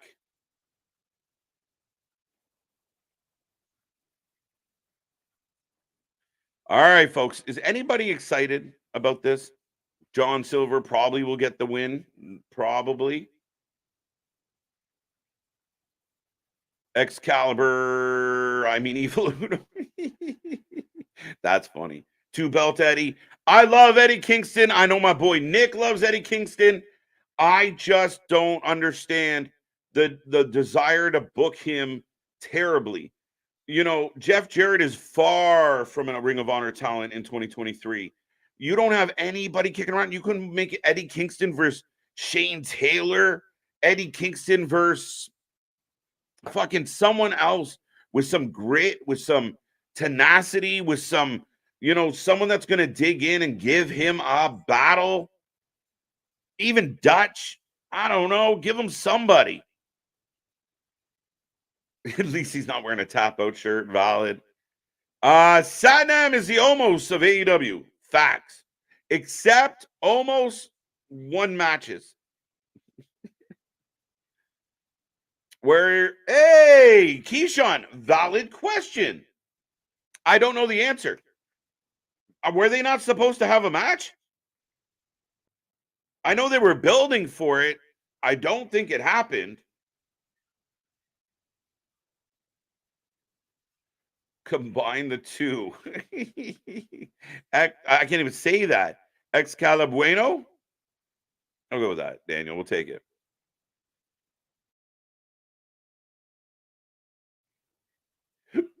Johnny Hungry in control right now. Triple threat match for the International Championship. #1 contendership, Bobby. Yes. Since when can people who don't learn Lucas can wear much a mask? Luchas can wear much a mask. Since when can people who don't learn help me understand what you're trying to say? Lucha. All right. Who don't learn, luchas can wear much a mask. Oh, luchas can wear a lucha mask? I guess why? Because they were always trying to rip them off? Or are you defending Excalibur? I don't know. But Excalibur should not be wearing a mask. Now what the hell is allowed in a Memphis street fight? Bar stools and snow shovels, maybe Elvis guitar, anything and everything, big dog. There's a man who does a podcast and he accuses it of being lazy booking. And in a lot of cases, when it comes to especially Jarrett, if you notice, it's often Jarrett in these shitty matches because he can't deliver in the ring the way he used to. So this is a way to circumvent it. This is a way to get all the fucking people involved. This is the way to make it a mess. And I think Eddie Kingston deserves better. Truthfully, I think Eddie Kingston should be the international champion, if nothing else.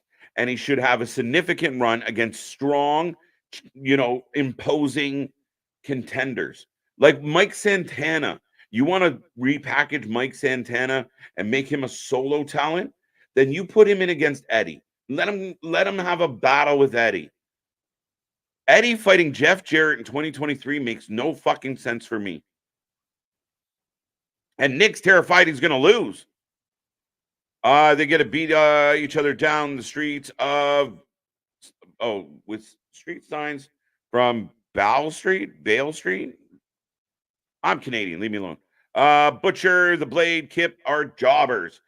Yes, they are bonkers. You're not wrong. I do think Kip is slightly underrated. I think Kip's got a good personality. Like, I could see Kip Sabian doing decent shit in like NXT. I could. Butcher and the Blade are jobbers. They shouldn't be. The Gates of Agony are jobbers. They shouldn't be. So I feel bad. I feel like the tag team division has been kind of void and really lacking a presence on the AEW shows. And you got teams like Butcher and the Blade doing nothing. Jobbing out. There you go. I'm with VHS. This triple threat has no heat because all three guys have no momentum.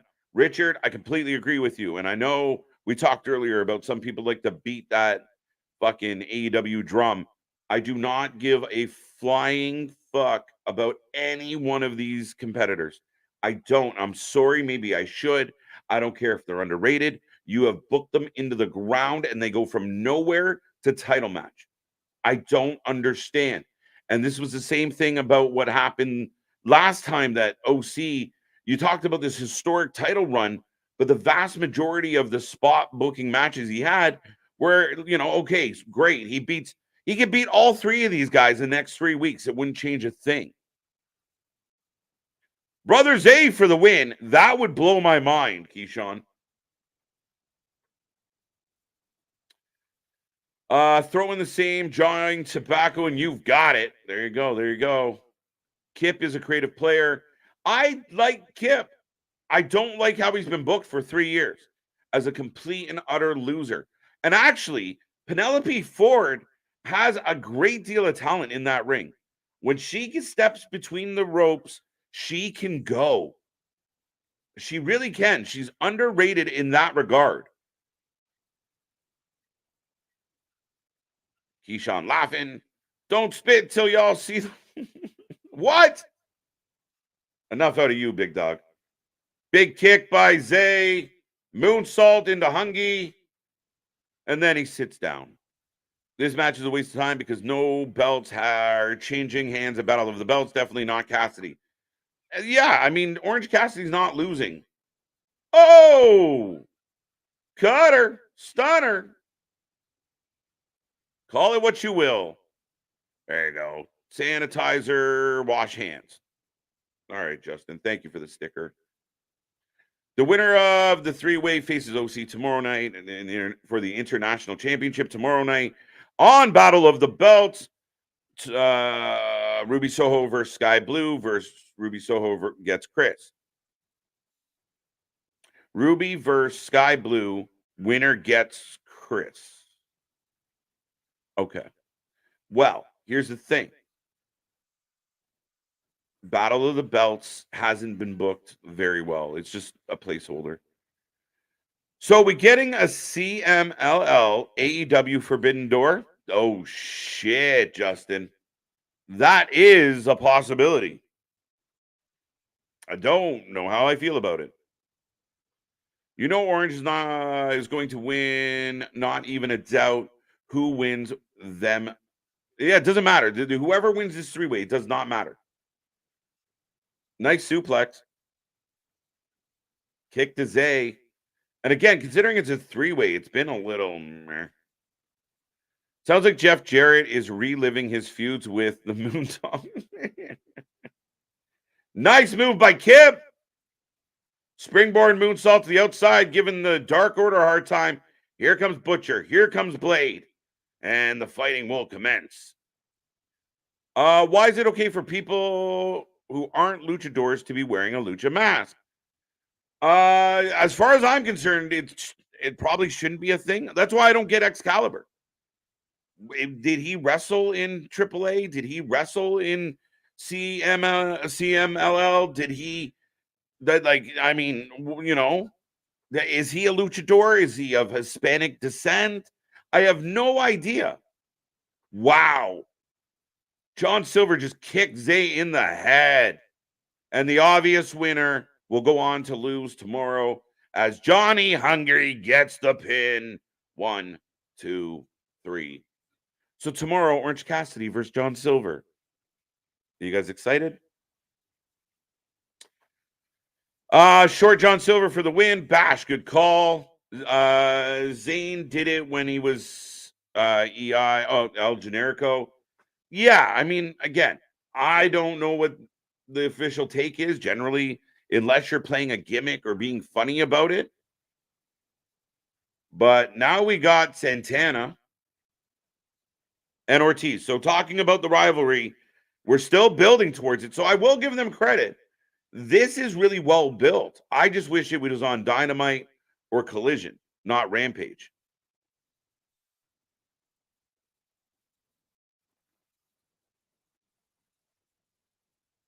They're going to fight in Philly. They're putting Santana and Ortiz to bed.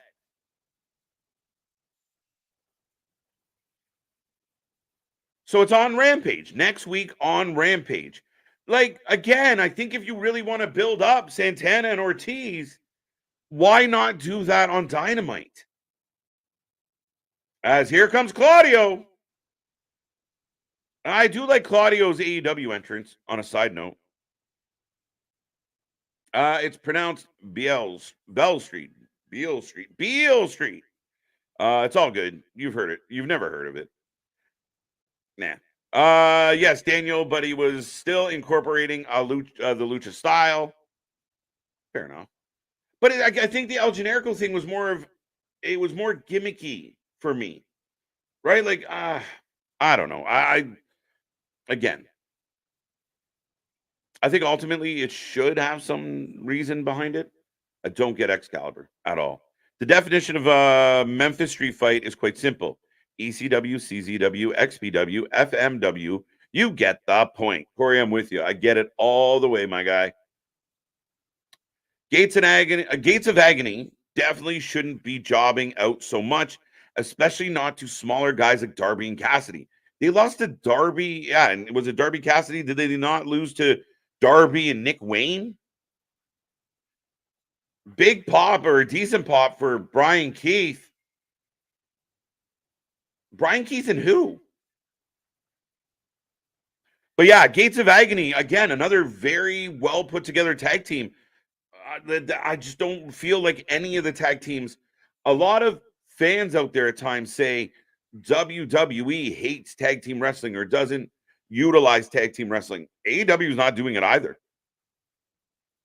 Ever since FTR went over the Bucks, the tag team division went to shit.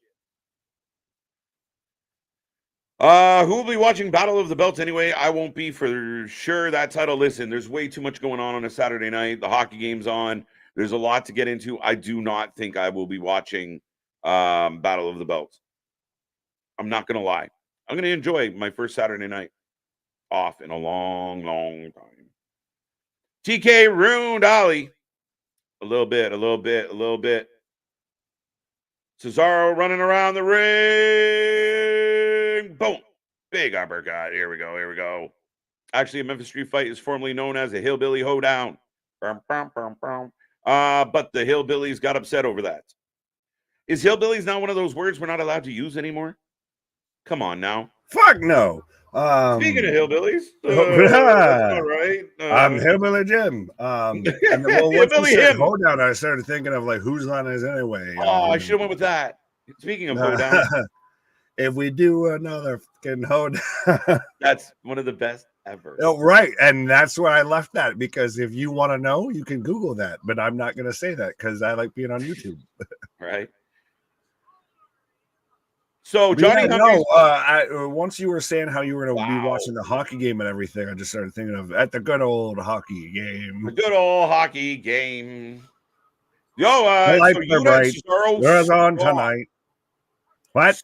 Stomp the bounty hunter and whoever his tag team partner was. It was quick question. I'll let you answer that question before I answer. Yeah, it was Brian Keith and Exodus Prime. Like I said, distant cousin to Optimus Prime. No Megatron, or Claudio, I guess, played the role of Megatron and just stomped a mud hole and walked it dry. Yeah. We're looking like a Coca-Cola freestyle machine out here because we've got Coke, Diet Coke. That's right. We've got Anna J. Is Anna J not completely underutilized in this group? Like, is she like, if she was, because she is ass and ass alone. You're not going to be here tomorrow for Collision. No, we will not be here for Collision tomorrow. We are going the gasp. Something remarkable is going to happen. We're going to be doing a pay-per-view. We're covering Bound for Glory, Luna Havoc, Ringsider Anthony. Our Impact experts are coming in, and they're going to take you through a Saturday night. We are not watching Collision tomorrow. We are not watching Battle of the might be just not on stream. We won't be here. Don't say might. We won't. Listen. No, I might watch it at home. I said it won't be on stream. I'm not even watching. MJF and Kenny Omega get advertised for Collision. I'm going to. We might show up. Actually, we might hijack. Right, but I won't be here on stream. You can message me. You can message any of us or anything like that if you really want to. Okay, I'm getting the. Don't say that. I'm saying don't message me, motherfucker. You right, but no, we won't be on stream watching it, but we might be actually able to watch the show as watching the wrestling while not being here for the first time in God knows how long. Yeah, it would be the first, like, of the big three companies. It'll be the first time I'm not live for a pay-per-view in over 2 years. It's crazy. I'm not crazy. I'm just a little unwell. I know right now. As we're in commercial break right now, so I just had to. Are you going to take a commercial break there, sir? I think I might. I wasn't going to because we're pretty close, but fuck it. Yeah, you got time. Take it. You take yourself a commercial break because I am here as KJ is taking a pause for the cause, and 100%. Make sure you hit that like button, hit that bell notification, hit that subscribe button because we are here covering anything and everything, and we still might have an ace or two up our sleeve of you might not know everything that's going on behind the scenes. So that's why you need to make sure you're a member, you hit that bell notification, all that, so you can get the inside scoop. As Seth, hi, man. I for half a second almost read that like you were just saying, hi, mom. I mean, absolutely. Hi, Daniel. There we go. The Acclaim versus the Circus Clowns tomorrow for the Trios Championship. Well, and this is my question. And this goes into the way that Tony's booked and presented the shows. And I get, poor Will Tony's just got so much on his plate and everything. Like, he didn't sign up for this. But did anyone else know that Battle of the Belts is going on? Have I even missed anything tonight that was advertising Battle of the Belts coming up tomorrow night? Initially started off all right, and now it's just become more and more of an afterthought of, oh yeah, I guess I'm supposed to do this, and we forget that it's even happening. It's going the way of dark elevation, and honestly, what I feel Ring of Honor was. Ring of Honor was a Ring of Honor show, and now it's just become dark elevation a bit. It's become AW Dark, just with a Ring of Honor, color swap. Nick, if you can take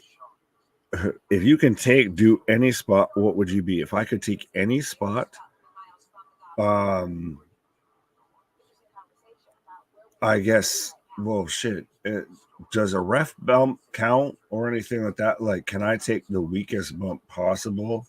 I'll take a Paul Heyman bump of like, you just got to brush within like 5 feet of me, and I'll at least kind of halfway fall on like the ring apron or something like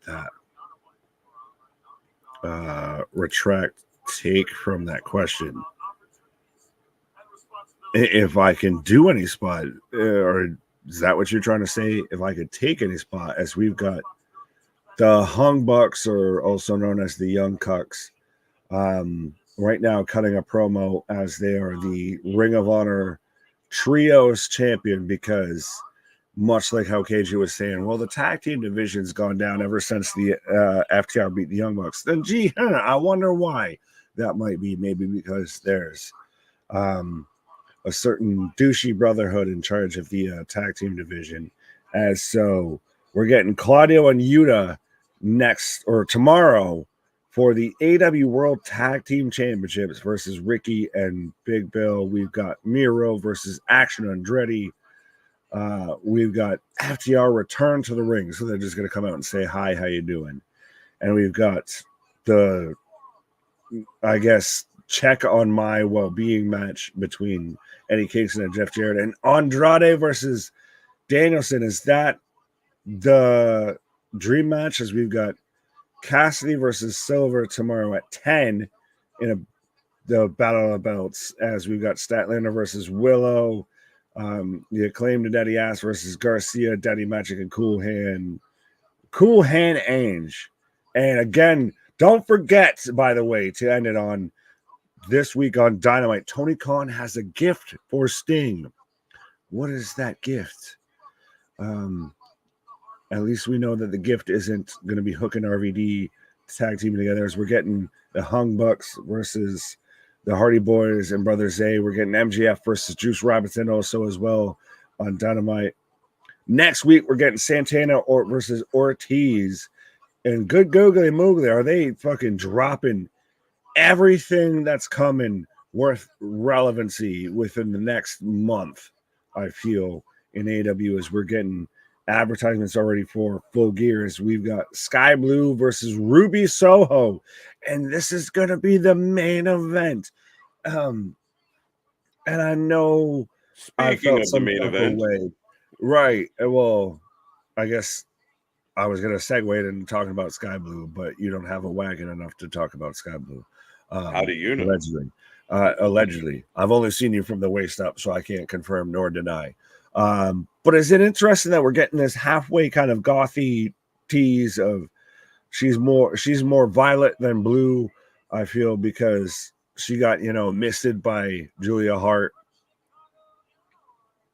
Yeah, maybe. Yeah, and I don't love it. I mean, you get Willow in as a baby face, you get Sky in as a baby face. Yeah, but everybody thought the same thing with Julia Hart, and she's coming out here and she's not waving to the crowd, she's not doing anything, just comes right out to the ring.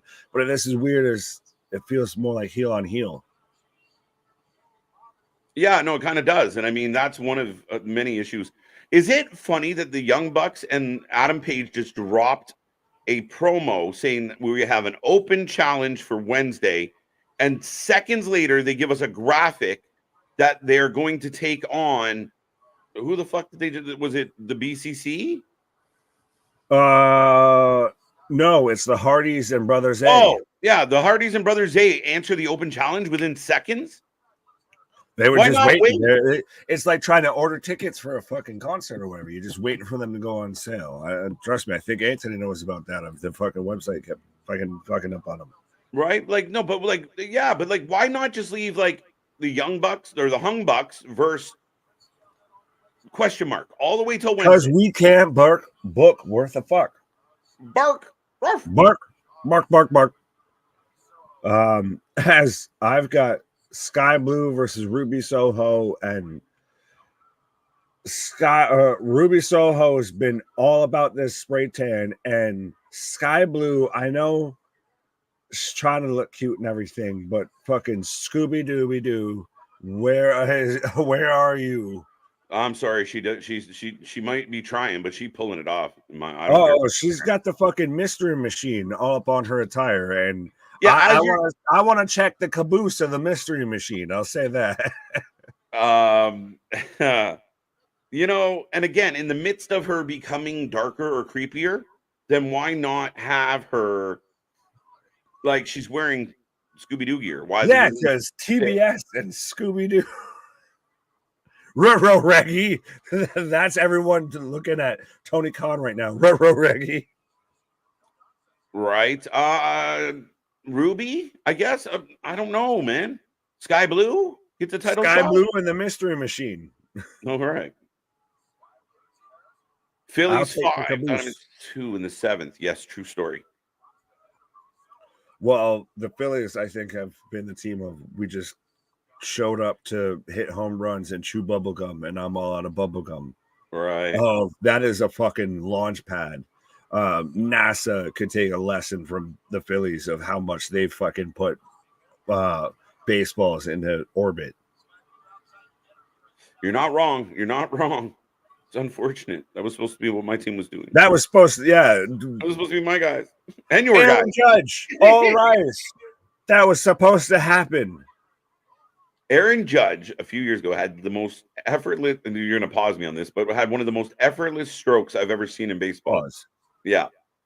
Mm-hmm. But Soraya getting involved. Ruby Soho with a kick. We're going in a fucking commercial on this. I miss Mark Henry, by the way, Bobby. Thank you. Yeah, well, they got a little bit of a halfway tease of they just kind of like showed him in the video for it, but yeah, you don't have it. And it's time for the main event.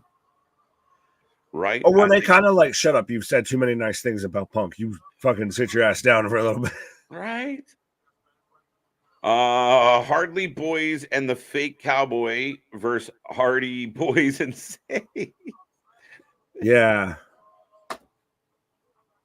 Again, do we care about this match?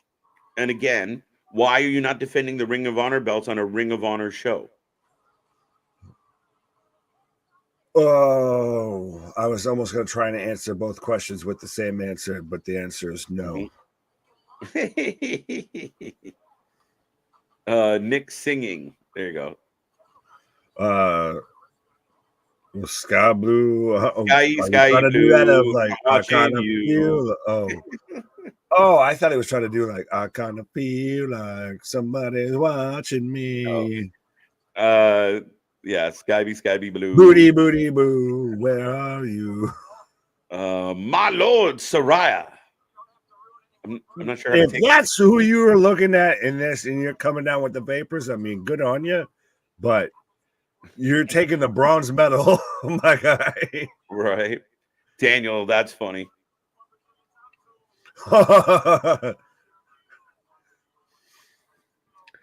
Signed by what's it? Bruce Lee's kid. I can't remember his name. Brandon Lee. Brandon Lee. Yeah. I almost said Jason Lee. I'm like, nope, not the right one. Not no, Earl. Not Earl. Not my name is Earl. Not Earl. I love that show. Yeah. Blue Sky just became Green Sky. Always look on the bright side of life. I don't know. The grass is always greener. There is so much to unpackage with this comment. I'm not going to read it out loud, but yeah, I mean, y'all two have fun, Nick. We joked you're the same person, but why not just, you know? No, I am not Tyler Durden in this shit.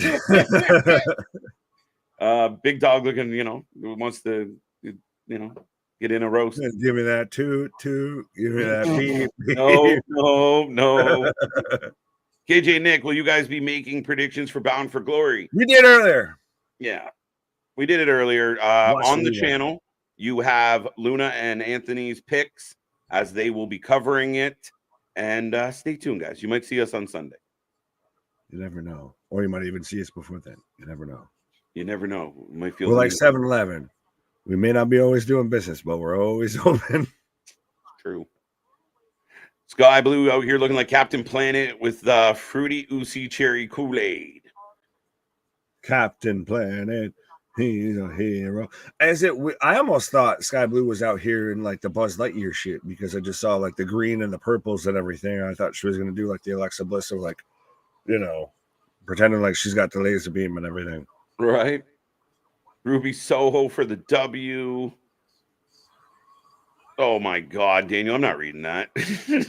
I'm not reading the whole thing. We know the words. Yeah, no, you're just saying you have that. Not even what I'm mad at. Can't wait to watch UFC 274.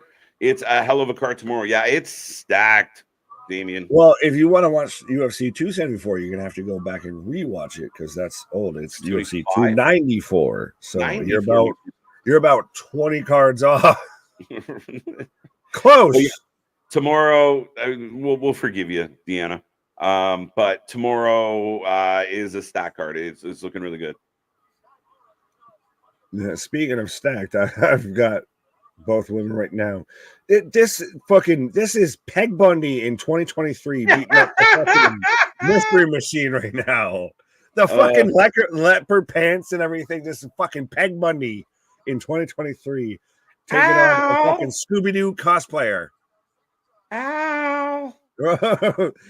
Does that make Soraya Al Bundy? Maybe, or Marcy Darcy at this fucking point. Hasn't done shit, but just relies on that one time they were a good varsity quarterback. Right? She's dressed like Peggy, looks like Marcy. Yeah, probably has the same attitude as Marcy too. What match are you looking forward to the most at UFC? The main events. The co-main event's going to be a banger. The main event's going to be a banger. It's a good card. I'm looking forward to the co-main versus the main because you've got Usman versus Hamzat, and also you had the whole controversy going around of when they were doing the open workouts before, when they do it like on the Vegas Strip and everything. People were literally trying to like lip read of Usman saying to, I think, Gaethje, of saying like, I fucked my knee up, like I popped something in my knee or whatever. So there's the speculation that he's going in on a bad wheel, and also this wasn't the ultimate, this wasn't the initial fight that they wanted to have, but it's the one that fell into their lap. Ooh, that was sloppy. Sorry. We just went from watching that CMLL ref just bang the mat with 1, 2, 3. Then we get fucking Skeletor here, just 1. I don't know if you got 3. Peggy Soho and the Mystery Machine Sky Blue out here. I don't know if you want your referee banging the mat. I feel like that might be an awkward compulsion there to do that. Fucking hell. 2 count. There you go. Billy Corgan helping pay off them fucking dues for a territory, and that CW deal is doubled as moonlighting as a referee for AEW right now. Right. Richard, I don't know if I can take you serious. Anyone else want to fact check that? I know sometimes you just tell us things that haven't happened. But yeah, we're anticipating this match to happen at some point. No, so far I just refreshed the Wikipedia page, and the only match that's been confirmed to my knowledge for Crown Jewel additionally is Ronald Mysterious versus Logan Paul for the U.S. title. There you go.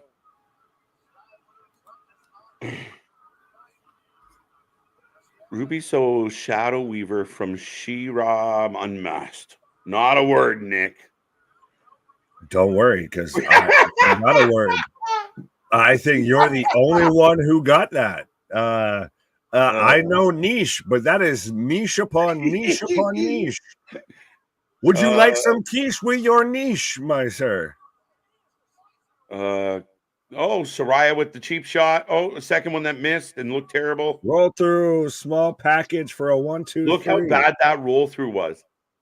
Bro, it looked like a fucking training session. It looks like this is how we'd work through the match.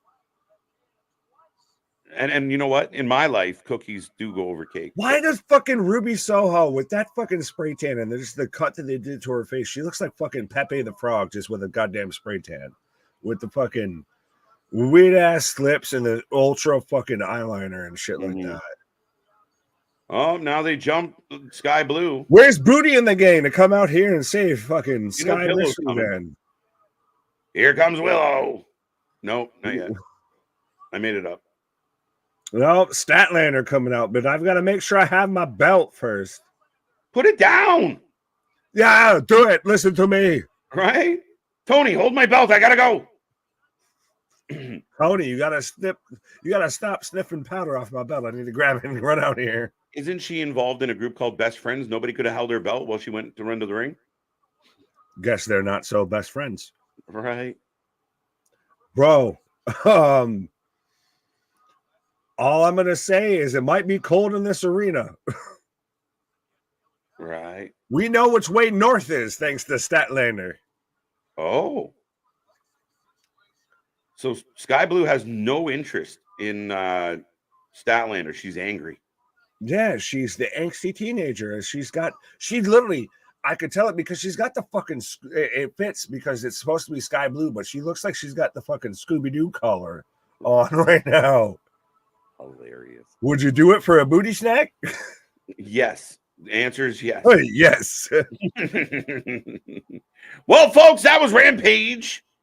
It's wrapping. I see our numbers. We won't be staying here much longer as we just passed the 3.5 hour mark tonight. If you want to give us a rating on Rampage, I guess we'll take it. Why does that sound so upset? Like, I mean, yes, we'll take it. Yeah, you can have that. That ain't what I'm mad at. Statlander playing peekaboo with that outfit. No, she just woke up. That's you just woke up and some shit's popping off. She was not prepared. Nope. Hang on. Hitman's wife's bodyguard is what I'm getting right now on TNT. Yeah, I turned it off. I was like, fuck it. Right now I have the Phillies up 5-3 as Arizona gets one in the 8th. You have that. 3 for Rampage. 0, no Trish. Nice. She works for the other company. Yes, she does. How do you feel about well, I was going to just say real quick, but much like an AEW fan of logic just doesn't get in the way of shit like that. Right. You're not wrong. Sorry, go ahead. No, I'm just thinking out loud. I mean, the 2 out of 3 falls match wasn't bad. If you're into a very spot heavy match, it was all right. The triple threat match was silly and didn't need to happen. The main event lacked big time. It's been the habit of especially Rampage shows and even a little bit with just AEW shows of they'll start off on the best thing they have going versus build to it because they're just almost, especially like I said on Rampage or anything like that, they're half the time just waiting and hoping they'll get it on the carryover and they'll just be able to ride it out. They're the fucking drunk chick with the cowboy hat at the fucking your local bar that's riding the animatronic bull. I'm hoping if I just catch it right initially, I can just ride this motherfucker out. Well, no, you can't. Yeah, I mean, at the end of the day, again, it's just trying to hold all of it. All the wrestling that we watch, we try and hold it all to the same measure. Deanna or Damien is looking towards Santana and Ortiz. Nick, I'm disappointed that this is a Rampage feud. All the vignettes have been on Rampage. The match will be on Rampage. I'm a little disappointed that it's not elsewhere. I'm not surprised. Yeah. That's the thing is I don't even want to say if I'm upset, if I'm disappointed. Yeah. I'm just not surprised.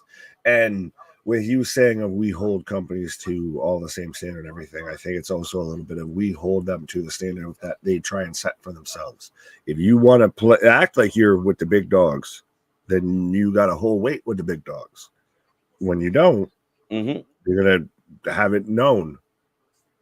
Well, that's it at the end of the day. And I mean, unfortunately, is this. I mean, again, you want to build Mike Santana as a singles talent, or you want to build Ortiz as a singles talent, highlight them on Dynamite. Don't give us the Ring of Honor Trios title. Give us this feud.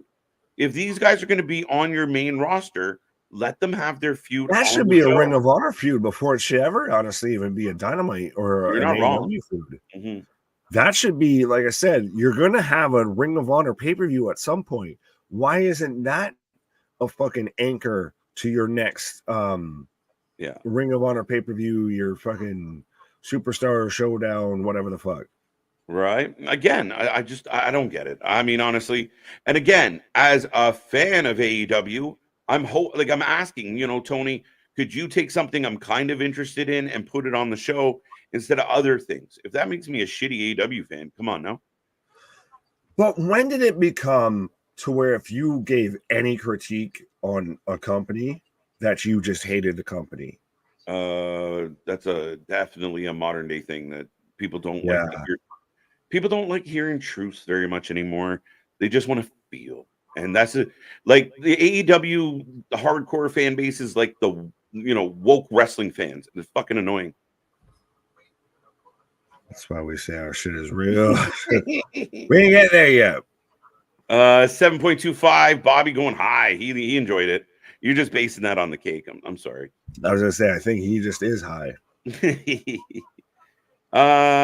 like AEW just putting as much effort into other shows as they do for Collision, and now that Punk is gone, it makes you wonder how long before Collision starts tanking. Well, I mean, 300,000 viewers means it's kind of tanking, and you started adding guys like Christopher Daniels, who wasn't allowed there when Punk was around.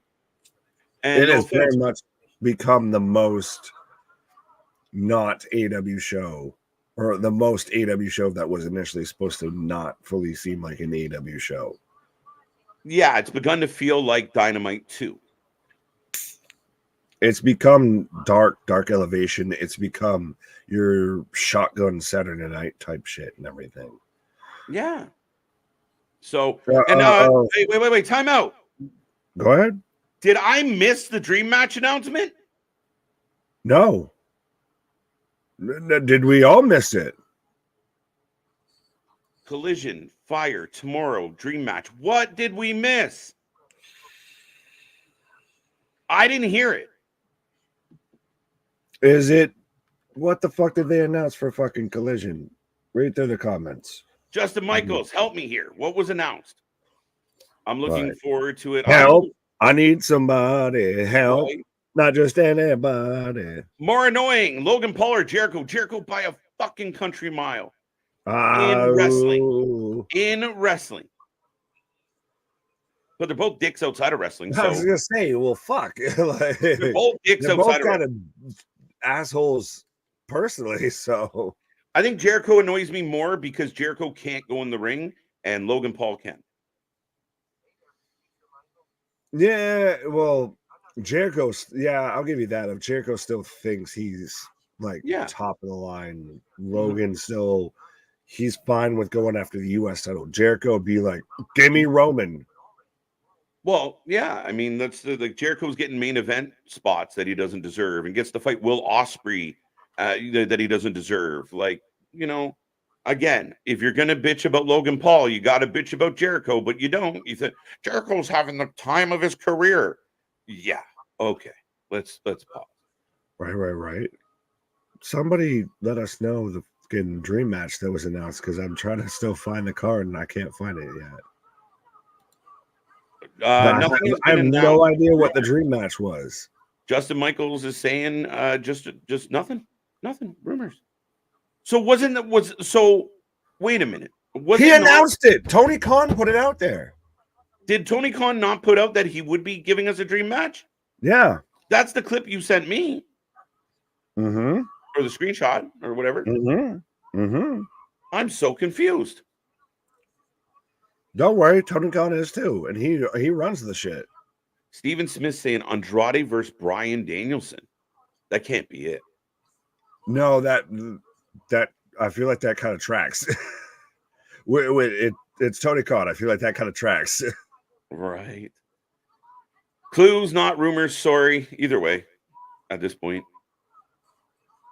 Well, I mean, if we're talking about clues, I at least know the fucking mystery van I'm going to call up. Now, I know the minivan I'm trying to get into. Hey, exactly. I know the fucking minivan I'm going to ride in on. Logan Paul, that's another reason why Logan doesn't bother me as much, is he's on the schedule that Jericho should be on. Come in once in a while, put a young guy over, and then fuck off again. There you go. Right. It's on Twitter. So it is. So Anthony. So it is Danielson versus Andrade. So Andrade versus Danielson. So thank you, Tony, for being a mark that you didn't fuck it all the way up. Was that announced on the show? Did we just talk the through match was announced. They didn't announce it as a once in a lifetime dream match unless I've gone to where I just tune out Tony Schiavone's voice and I just don't hear it anymore, which he's become the new fucking lead announcer on Collision, by the way, because we don't get enough of him on Dynamite or anything. Right? Jericho was giving out his address to fight fans. Yes. Hook me up. Hook me up. Hold on. I would happily scrap that man.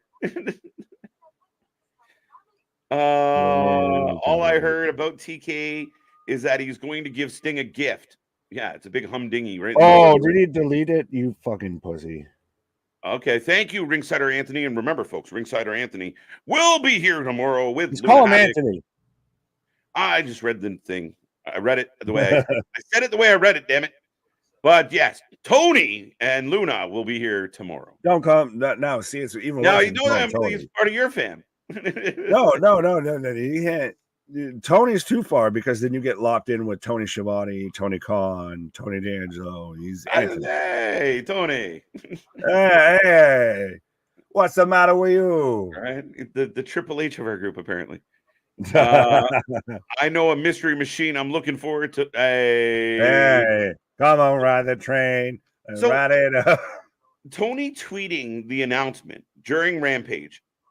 Is he like, I might as well tweet it because nobody's watching? No one else is going to get this. Nobody's watching Rampage.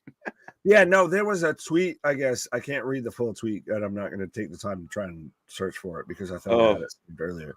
But did he really? Well, I don't know if he gave his exact address. It might have initially because I saw that it was at least edited twice, and he was basically like, somebody was going at like Conan and Disco, about something, and Jericho just decided he needed to stick his fucking neck out and wanted to be, Chris Jericho takes on all comers. What? Sorry, just on a quick side note, I think the 5'5", the D-backs just go long. Pause. Thomas, 412 feet. Woo! You're about to make me turn on a goddamn baseball game. Well, 5'5". What are you watching on? I'm on Sportsnet, which is Canadian. Aspen. All right. Luna and small mark. See, it works better when you can enunciate and spell correctly. Antholin or whatever.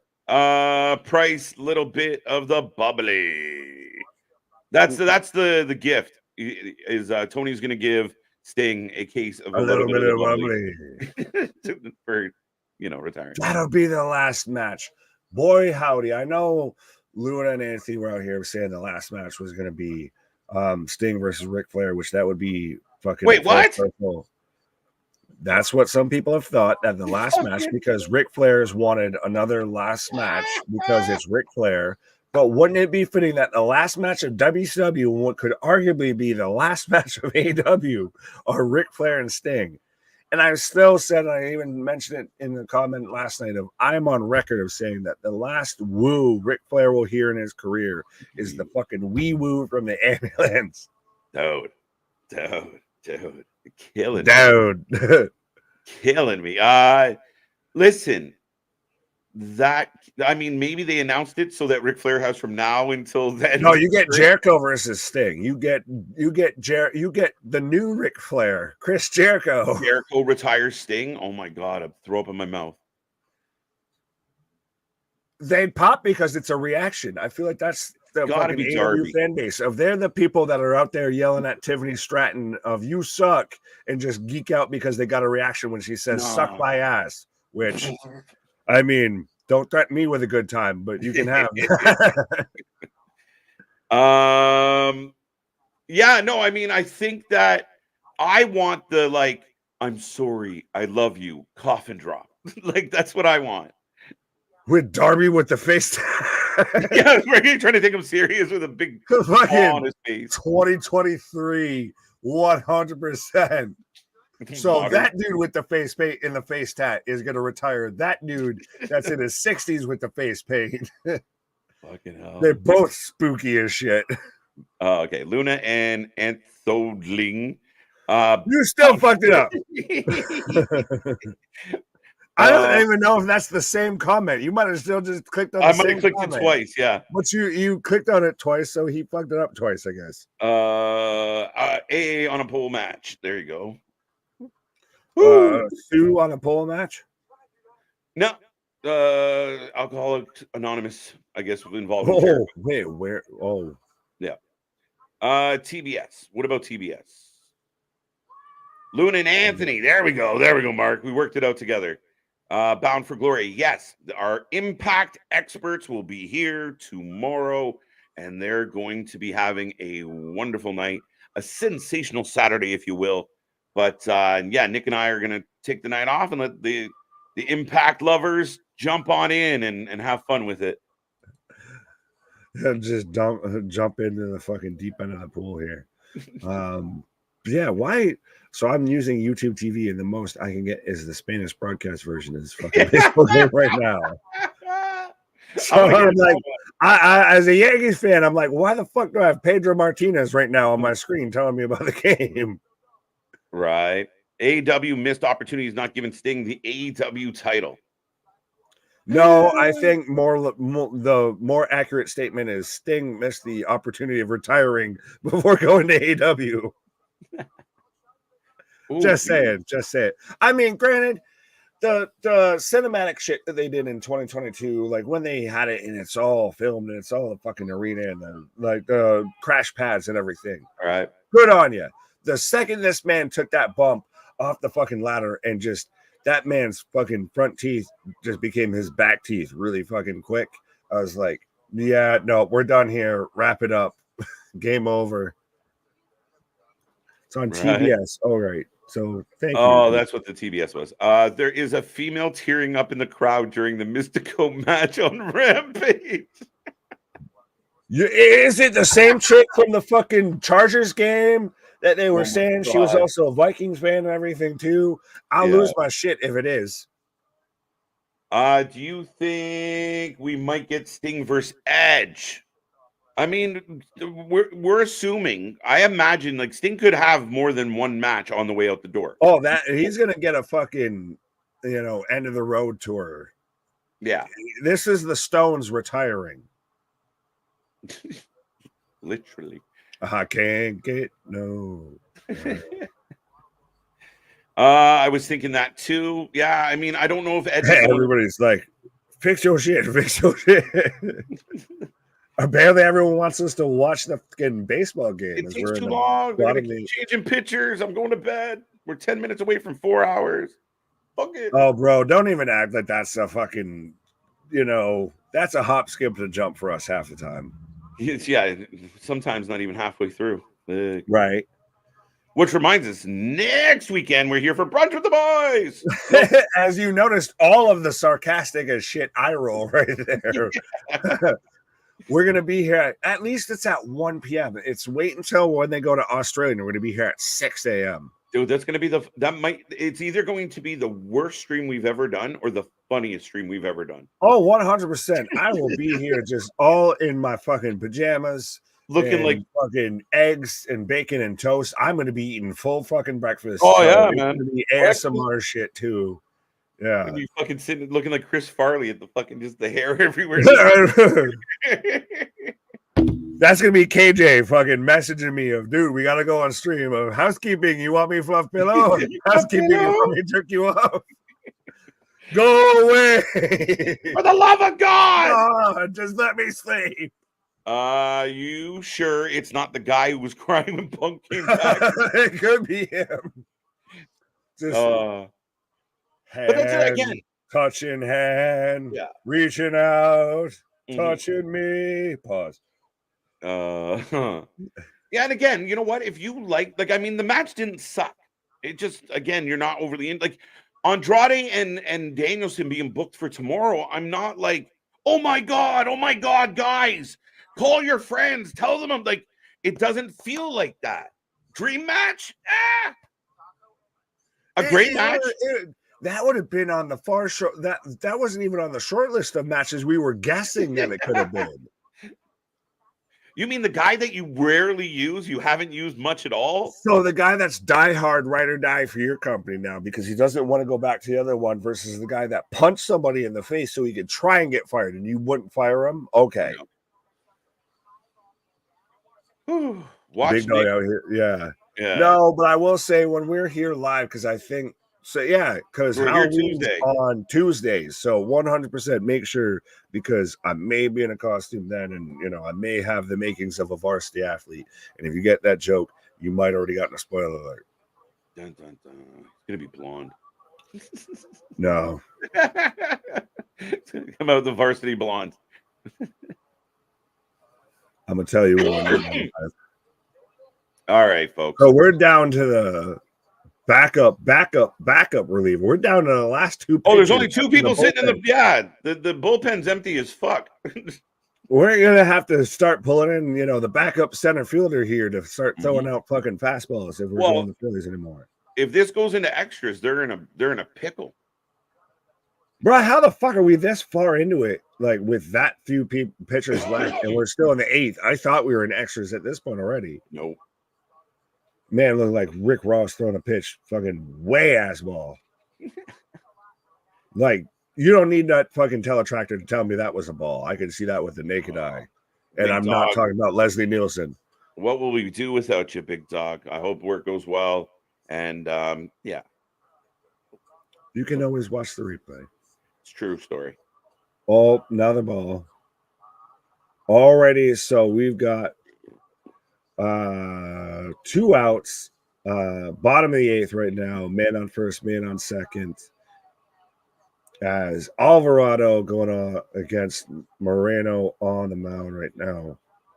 Is he going to round fucking 3? Like, these aren't even pitches that you're debating. Like, you don't need the stat tracker, none of that to tell me that's a goddamn ball. That's a ball in fucking. Yeah, well, they just went ahead. What a comeback. Well, folks. Oh, wait, what's this? I've been to that stadium for the NLCS game. They have a pool. Yes, they just had guys jumping in the pool. Pretty cool. I was gonna say that. I guess that's his way of saying I've swam in that pool. Well, on that one. Oh, come on, you don't want to watch some baseball?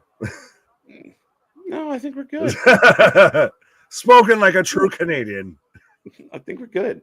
My team's out. And this one's going to be an exciting now I finish. just got them with the go-ahead run, bottom of the 8th. Oh, geez. How did I get that like 4.5 minutes? I don't fucking know. I guess that's a sign. Everybody told me to go to TBS, and I went to TBS, and I ended up a day late and $1 short. Oh, that's too funny as shit. I ended up with the TBS, the Too Bad So Sad fucking network. I have it on like Sportsnet in Canada, but it's funny because in the box it says TBS. Like we're getting the TBS feed, but I'm getting it before you. You got that fresh tap maple syrup. So, like I said, I got the TBS, the Too Bad So Sad, so whatever. Oh, well, folks, thinking of Too Bad So Sad, we are going to head towards the door, take off tonight, hit the bed, hit the sack, do what we got to do. But, folks, make sure you come back tomorrow for Bound for Glory. The card is stacked, and our Impact experts, Anthony and Luna will be here. It's going to be a fun one. It's going to be a live. It's a sensational Saturday. Plus, click that little bell. We got more original content. We're working on stuff. We got a new little idea that we want to roll out maybe as soon as Sunday. So stay tuned. Do not go anywhere and be a part of the family. Be a friend. Tell a friend. Click all our links below. And if you're feeling froggy, get a t-shirt. Other than that, yeah, good one. Happy Friday. Often imitated, never replicated, never duplicated. Our shit is real. Our shit is raw. Our shit is authentic. When you're talking about that wrestling, you're going to put that for life with it. What? Good night, folks. See you on the flip side. Don't miss Bound for Glory. Bye.